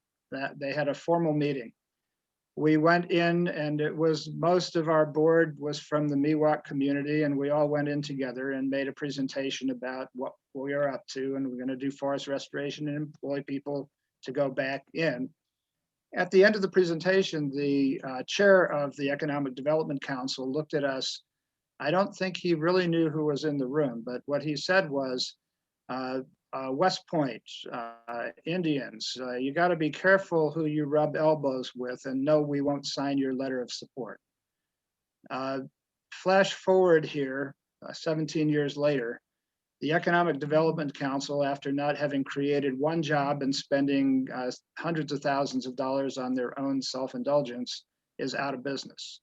And CHIPS is still going. So there is hope, but there's attitude that has to be overcome. And that's, in the essence of it, what overcoming inequity is about. It is about proving our point in practice. It's about having the courage to challenge powers that have taken for granted some very wrong concepts over many, many generations, and not having any more lost generations, but coming forward this one with those solutions, insisting on truth, insisting on science, insisting on honoring our history, traditions, and people. But I'm really glad to mourn the death of the Economic Development Council of Calaveras. It died lousy, and it should have. Bill, you're leaning in. Were you going to follow up with anything there? Oh, I mean, not anything that can really build that out too good, other than a couple of the links that I put in the chat. One that kind of throws together a storyline on economic resilience versus or socioeconomic resilience versus socio-ecological resilience first, and calls out some of those differences in approach and outcomes, and then one that focuses in on how we've begun to develop our socio-ecological resilience indicators. And because, when we're doing projects, we got to develop indicators and metrics for success. We're supposed to be transitioning to outcome-oriented metrics, but people still get hung up on outputs. And revitalized culture is a pretty great output to me, and it's got infinite possibilities as far as reportables that you maybe don't even have to have mapped out prior to your project. So I think a lot of times, we get stuck, with some funding that says we have to make a plan, and then we have guidelines for what that plan needs to be, and then what we have to end up building into those plans end up locking us into having to do something that doesn't work. So we just really need to be rethinking our systems as a whole. Nice. A quick hitter response to Frank's question. He says, well, he doesn't want to get rid of the legal requirement of consultation. He just says, thoughts from the panel. His comment is, I've never liked consultation because it's legally required, and some agency people will just check the boxes and not get at any of the true relationship. Any quick thoughts or response? I think you all responded to it a fair bit, but anything more that you want to add to that question? Frank, thank you for your patience on getting a response. Anything further? Bill, you're up. Anything? Well, I know that the reason why consultations can be really irritating is the way they've been set up, especially SB 18. And that is that after the project has been developed, after everybody has, had tea, talked, did everything, spent money, decided on a budget, passed everything, before you can implement that, you have to consult with the tribe. So that is a problem. And then that's why AB 7 years ago, because I was so old, 7 years, AB 52 is about on your initial development on plans, you should be consulting with tribes at the beginning, so that you don't hit any things at the end where you have to stop and redo everything or undo something or remove something that you guaranteed to have. So a lot of times you don't want to do consulting because it's at the end of a project, and it basically means you have somebody editing your work. And so that is never a good relationship to do work plans. I don't think so. I don't really like people to edit my plans after I've been working on them. You should be putting with me at the table the whole time. And then it would have been easier to actually to bring the project out. So tribal consultation is at the beginning of the project, not at the very end. And that seems to be the legal requirement was always for years at the end. But now it's scooched itself into the beginning. So if you're not involving tribes and consulting them in their tribal territory on a project at the beginning of the project, you're already breaking the law. I think. Yeah, Go ahead, Bill. I think that, I would add on, in response to that comment in the chat is that, I got thrown into the middle of government-to-government consultation with the Forest Service at 19 years old. And one of the first thing I did was start to build a fuels program so we can demonstrate how we need to start doing this. That was 28 years ago. And we're just now starting to break the mold and getting there. And so that's how long consultation takes.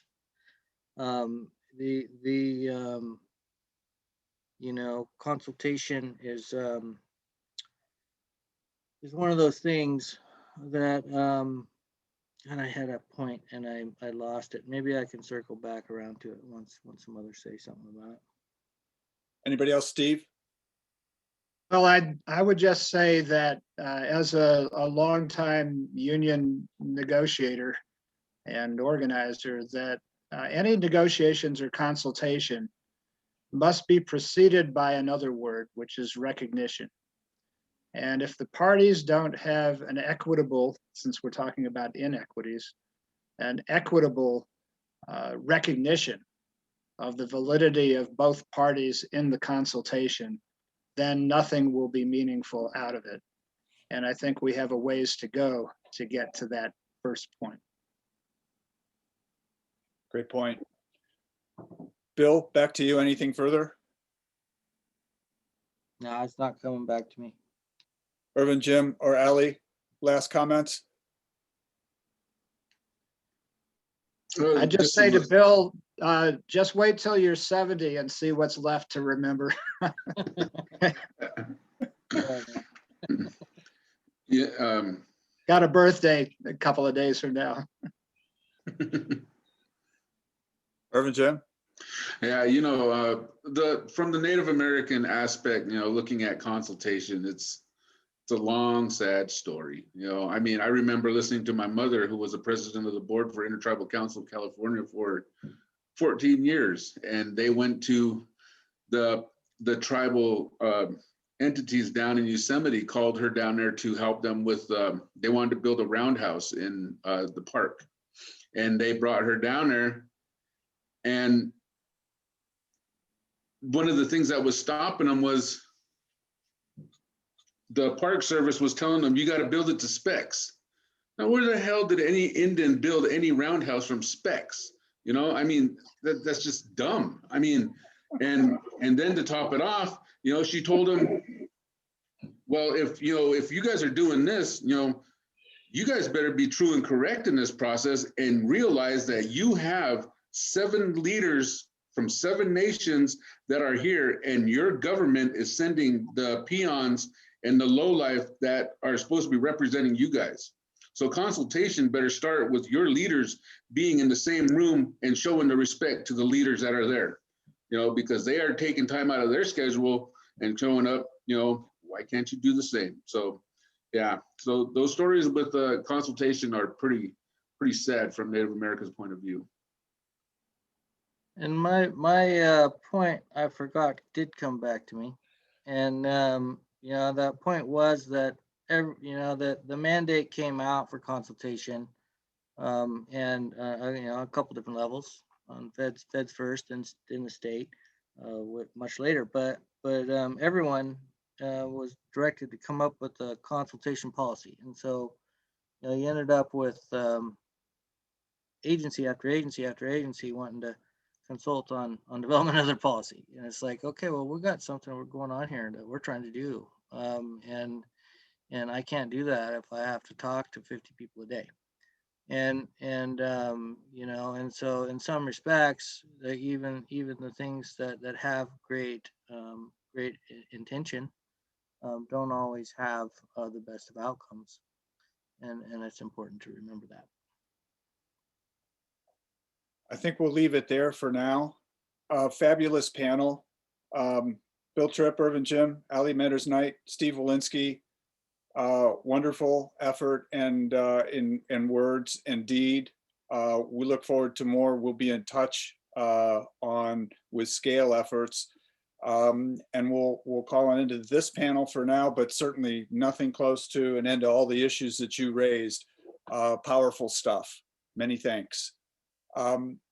Patrick, I know we scooched into your time slot. Rest assured, we'll make it up at the back end. We'll take it off concluding remarks. So we're on to Patrick Wright, manager of the Governor's Forest Management Task Force. Tough panel to follow.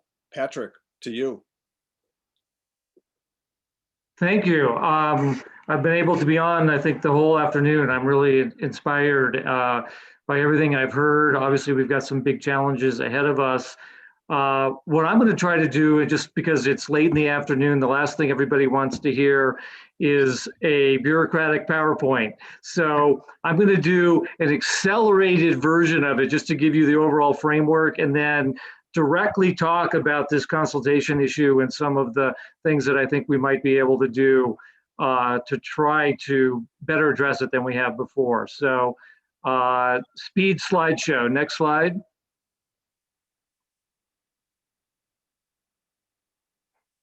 For those of you, again, I know most of you have seen this before, but the task force has been working for a couple of years with the idea of trying to pull together all the different actions of the various agencies across the state and the federal agencies that are related to either wildfire protection or forest resilience. The idea was, candidly, when I took this job in the summer, I told Secretary Crowfoot, we have enough sets of recommendations all over the place. Let's be specific with real actions to get stuff done. Let's make this action-oriented with clear accountability from each of the agencies, again, rather than just another set of general recommendations that may or may not go anywhere. So that's what we did. We built on the shared stewardship agreement, put together 100 specific actions across the board to try to move things forward, drawing on the collaborative process that was put together. Next slide. Next slide.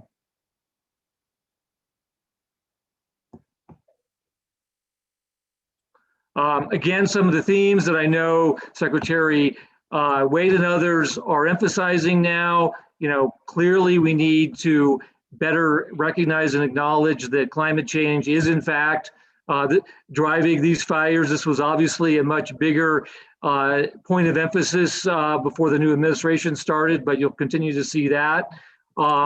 Secondly, huge new emphasis on regionally tailored strategies. I want to come back to that because that's right on point with this. Thirdly, that we've got to better integrate forest health projects with community projects. Candidly, they've been in silos, and we need to try to do better to integrate large landscape forest health projects with community wildfire resilience projects. Fourth, I think we've crossed a threshold, candidly, in the last several months even, where there's clear recognition among state, federal leadership that we need to do more to expand prescribed fire, and that low intensity fire is vital, not just for biodiversity and ecological health, but to prevent the kind of megafires that we've seen recently. Fifth, that as a big theme of today, we also need to do more to link forest health, ecological health to the health of rural communities. So again, our regional strategies are going to be vital to that. And then finally, this all depends on strong partnerships at all levels. Next slide. So the keys of this plan, and I'll stop after this one, is we've got a whole bunch of actions that are aimed towards increasing the pace and scale of forest health projects, strengthening communities, managing forests to achieve the state's economic environmental goals, to make sure what we're doing is consistent with the state's climate and biodiversity plans. And finally, a whole bunch of efforts that are underway to try to take advantage of a lot of the new tools that are out there that can help us better assess the health of our landscapes, do scenario planning, decision support systems, et cetera. So the next several slides just take you through a little bit more in depth on that. So you can see, just as one example here, in the proposed budget, you're going to see big amounts of money in investments. You're going to see commitments to prescribed fire restoration, 20 million in there specifically for tribes, an accelerated effort on regulations to cut some of the green tape to get things going. A big new emphasis on state land to really try to use state park land, fish and wildlife land to show the way, and also a big increase in assistance to small landowners. So this gives you kind of a sense of where we're trying to go statewide, is to try to hit all bases and scale up across the board. Next slide. And the same, of course, is true at the community level. You're going to see big increases in funding and support for fire protection projects, home hardening, defensible space, and regional action plans that put regional efforts in the driver's seat as we move forward. Next slide. And then, as I said before, we're going to try to do all this with keeping in mind that we've also got climate, biodiversity, recreation, and economic goals that we're going to try to integrate into these plans. Next slide. And then again, a whole lot going on in the technology and data side so that we can better align reporting and accounting between the Forest Service, CAL FIRE, ARB, and others. Next. And so where are we now? Well, I'm in the process now of trying to streamline the task force structure and better orient it towards getting these task force deliverables done. We're moving out of the recommendations phase into the implementation phase. Our top priorities moving forward are going to be, one, to put together an aggressive reforestation plan. Randy Moore talked about that today. Huge gap in trying to, restore some of the critical areas that have been burned over the last couple of years. Second, we're going to put together a more detailed and aggressive prescribed fire plan. Again, the agencies get it now. They want to ramp up. We've got to figure out how to get there, putting the air boards together with CAL FIRE and the Forest Service. Third, we need to figure out more specifically how we're going to meet this 1 million acre target he talked about. Easy to say we're going to get up to 1 million acres, but how are we actually going to do that? How are we going to fund it? How are we going to have the workforce? How are we going to build the capacity to get there? Fourth priority is this forest data hub I talked about. Big emphasis of trying to align data and tools among the agencies. And then finally, and this is where I kind of want to segue into a real discussion, is how do we make this new paradigm that Randy talked about, that we're talking about, of relying more on regional frameworks to work. What you're hearing from Randy, what you're hearing from the state, is that we've got this tension in the system. On the one hand, you're hearing from the leadership that we need to go faster, we need to scale up, we need to get more done. But the tension is, on the other hand, we need to slow down. We need to be more collaborative. We need to, build from the ground up. So how is it that you do that? Well, Randy talked about that a little bit. I mean, he was very candid about historically, whether it's the Forest Service, BLM, state parks, it used to be that only Forest Service people would do work on forest land, state parks would do work on state parks land. The first step towards a more collaborative effort, as he said, is you do a better job of taking public comment and you do more consultations. And, they've done a lot of that in the last decade through forest collaboratives and, better outreach to communities. But that's just a baby step. A third way to go, or second way to go, is actually to involve stakeholders, local communities, and tribes in actually shaping the restoration plans of local communities. So to me, that's beyond consultation. That's actually involving tribes, involving local communities in shaping restoration plans, whether it's on National Forest Service land or adjoining state and private land. And then the final phase, and some of the speakers have talked about this, is not just involving local communities in shaping Forest Service projects, but actually implementing the projects themselves through good neighbor, through stewardship agreements. That's a big leap. And boy, is that a big culture change for all the land management agencies, not only to involve local communities in shaping what have traditionally been their projects, but actually have local communities not only shape the projects, but to implement them.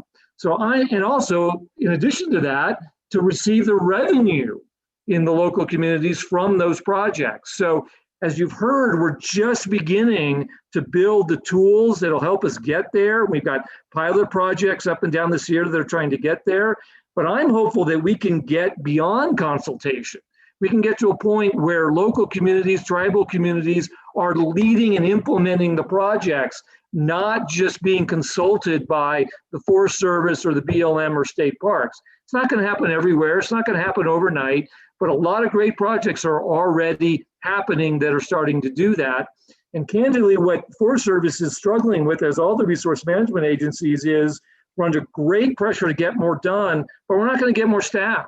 And so they're going to be increasingly reliant. That's why Randy Moore is saying, we need you. We need local communities. We need your help, because we know we've got to increase space and scale, but we know we can't do it alone. And we know it's not going to be as effective as if we partner with local communities. So I really think you're going to see that trend accelerate over the next 5 to 10 years. The challenge is, how do we do that in a way that doesn't have the state and federal agencies micromanaging it? How can we come up with a common but flexible framework so that we can channel state and federal money and resources from everything from doing assessments to workforce development to project prioritization to locals, recognizing that each region is going to have a different set of priorities, a different set of risks, and to basically allow that to happen. If the The east side of the Sierra wants to focus more on recreation and its priorities, whereas another area wants to focus on timber harvest, and a third on biodiversity and workforce development. Allow that to happen. To get away, what agencies always do is have sort of cookie cutter approaches that say you've got to check these 10 boxes before you get state and federal money. So that's the idea over time, I think, between where the state agencies and federal agencies are headed, is to try to figure out better ways to give local and regional agencies the tools they need to better plan and prioritize projects. And then once locals do that, my job, candidly, is going to be to try to incentivize alignment among the state and federal agencies to help you do that. To say, hey, where's Caltrans in the conversation locally to make sure evacuation routes are taken care of? Where's the PUC to make sure utility lines are taken care of? Where's the State Water Board to make sure impaired watersheds are addressed? Where's Fish and Wildlife to make sure sensitive species needs are addressed? Not an easy task to try to get everybody aligned, but the formula is to try to build on the great work of Scale and other regional collaboratives, empower them, put them in the driver's seat, and then align the state agency resources and help to make their vision and their goals happen. So that's the vision. It's obviously a lot. It's a huge leap from where we are now, but we're already seeing some success stories. We've heard some of them today, and I hope we can continue to partner with you and others, to make that a reality. Patrick, thank you very much. Comments or questions rather in, and if for those of you moving around, you can mute your mic, please. Let me offer the first question. John Buckley, as an environmental leader, states he presses strongly for the state working to increase the economic viability of biomass removal. He identifies it as a pivotal current gap in many regions of the state and even the Sierra Nevada. Patrick, his question, is that an objective embraced by the action plan? Well, absolutely. Having said that, it's a huge challenge. I think what we're hearing from the bioenergy work group and other folks is that we've got to deal with this on the supply side by trying to figure out, as some speakers talked about today, about figuring out better ways for the Forest Service and others to enter into long-term contracts, so that small businesses and others that want to build facilities will know that the material is going to be there. So there's a big effort underway. It's in the budget to develop several pilot projects to try to incentivize more and experiment with long-term contracting. On the other side of it, there's money. There's up to $50 million that's in the proposed budget to provide low or no interest loans for facilities that want to get up and running through iBank. And the hope is that that might jumpstart some of these facilities that are having trouble with financing. So there's no silver bullet on this issue, but you can be assured that both the state and federal agencies are well aware that without a thriving market, it's really going to be difficult to scale up. So we're trying everything we can with the recognition that this is not an area where governments are particularly good at as ramping up private sector efforts. So we're experimenting with a number of different approaches and hoping that we'll be able to achieve some successes. Patrick, you alluded to it, but I think it warrants further clarification. Rowena asks, is this California Action Plan funded? Well, as I said before, it's backed by $1 billion state investment over this year and next year. Having said that, it's a proposed budget. So it's a budget that, needs support across the board.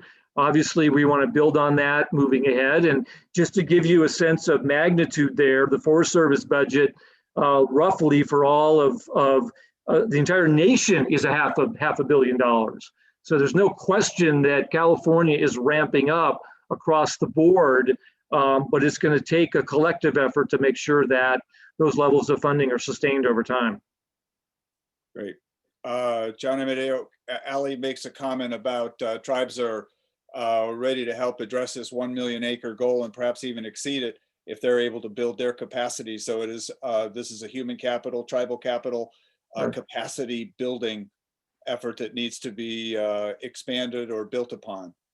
John Amadeo asks, what are the current thoughts on how to move from the current shotgun project by project funding to a continuous funding commitment needed to increase pace and scale through a comprehensive plan that will require many years to implement? Yeah, and well, the hope, the vision is through a big increase in the regional fire and fuel, or regional forest and fire capacity program, the Department of Conservation. They've got $85 million in the proposed budget solely for this issue, for capacity building at the local level, to try to rise or to increase the capacity across the board.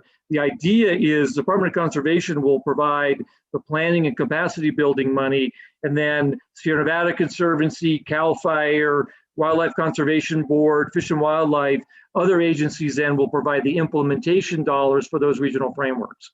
So we're hoping to pair walled off capacity building funding with implementation funding to try to get there. Great.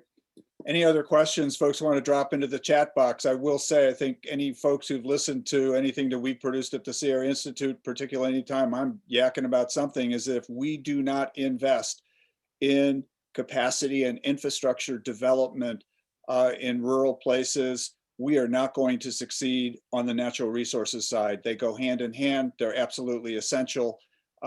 And we look forward to continued work in this regard. And I know virtually all of the groups, all of the folks on this call stand ready to participate, engage, and help in that effort. John, good to see you. I don't know if you had another question, powerful question you asked there. Any other questions from folks? Let me just say briefly on that topic, I think that particular question has gotten the ear of Secretary Crowfoot and others. There's wide recognition now that wasn't there candidly a year ago, that providing grants to collaboratives every few years through a competitive process is not going to cut it. We need to figure out a way to provide block grants to collaboratives. Now, having said that, you know, we're competing against a lot of other priorities in the state. So, you know, I can't promise you we're there yet, but I think that starts with recognition that we need to go there. And I can tell you that there's now broad recognition that some kind of sustained block rate funding is essential in the future. Norma Santiago asked, what is the state willing to do to incentivize private investment in expanding the economic development of forest products or byproducts? Well, again, there's the iBank program as part of the proposed budget. That's probably the leading option right now. But I think a lot of this is regional specific. I think we need to hear from each region what its priorities are, and then figure out how to build partnerships to make them happen. Any other comments or question? Otherwise, Patrick, it's back to you for maybe a closing comment or two. Well, I just want to, I want to thank you in this group, because I think you're going to be central to the way we're moving forward. And I think, Randy was sincere. The Forest Service, as he asked several times, we need you. We need your frameworks. We need your workforce. We need your ideas moving forward. And so I think you should take them up on that. I think it is a sea change, candidly, with the new administration, with some of these new tools, some of these new frameworks. But having said that, every part of the state is different. And so we've got to figure out ways where we can make these regional frameworks work without leaving folks behind. And so I'll need to talk to you, as I've talked to you earlier, Jonathan, and others, about how can we develop a state and federal system that grows that capacity across the board. What we don't want to do, for example, is just make money available. And so, the money goes to the collaboratives that are the most sophisticated and have the most technical ability. We've got to figure out a way to lift all the boats across the board. Excellent.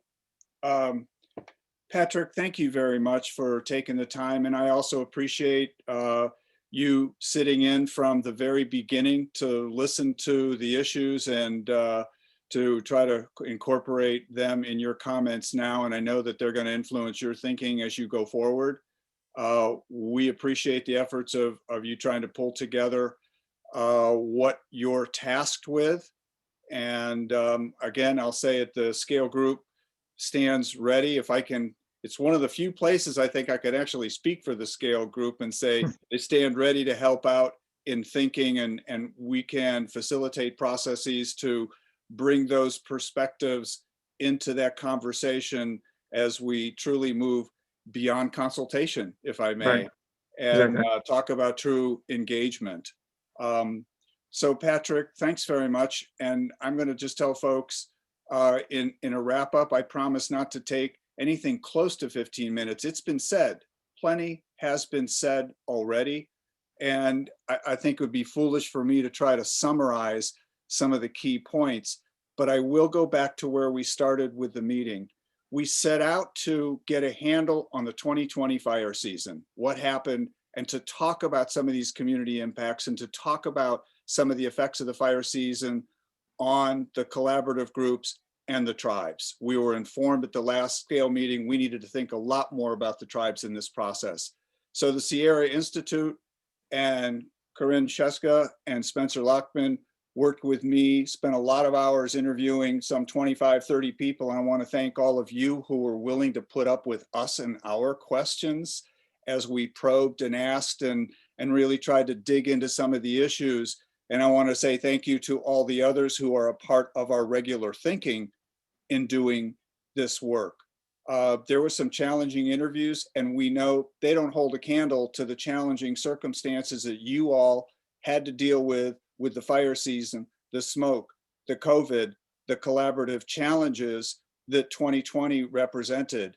And on top of that, we also learned that we didn't set out to study COVID, but it made things so much work and so much more difficult. And I think it was Hinda who mentioned it, the PTSD. And we saw it and heard it from a number of folks. The impact is profound.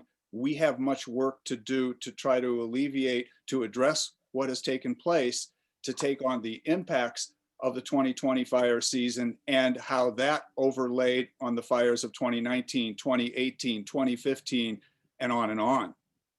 We have much to do. And I really appreciate the panels and the efforts in highlighting this issue of just not only triple bottom line work that's needed, but let's deal with the short leg of the stool. Let's get to communities. Let's deal with this consultation issue. Let's take it head on. And let's truly make this inclusive of rural communities and tribes, which I know virtually all of you do. And I think Patrick and Randy have offered the opportunity for further engagement. And so with that, let me say, in the survey that we have, it's saying, all right, what are some of the key topics that we ought to take on for the next scale meeting? And so please, it'll take you maybe 5 minutes at that. Please click the link and tell us what you thought of the meeting, how we can make it better, and what we ought to cover in our next meeting. So let me say thank you again to all of you for participating. You all hung on for 4 hours plus in a meeting, and that itself is amazing. No, I know that's not fun. No one wants to sit staring at a screen. But when we had the likes of those who are talking and sharing some of the stories and sharing what they are living with, you hung in, and it was worth it with what folks presented and what I think we learned from it.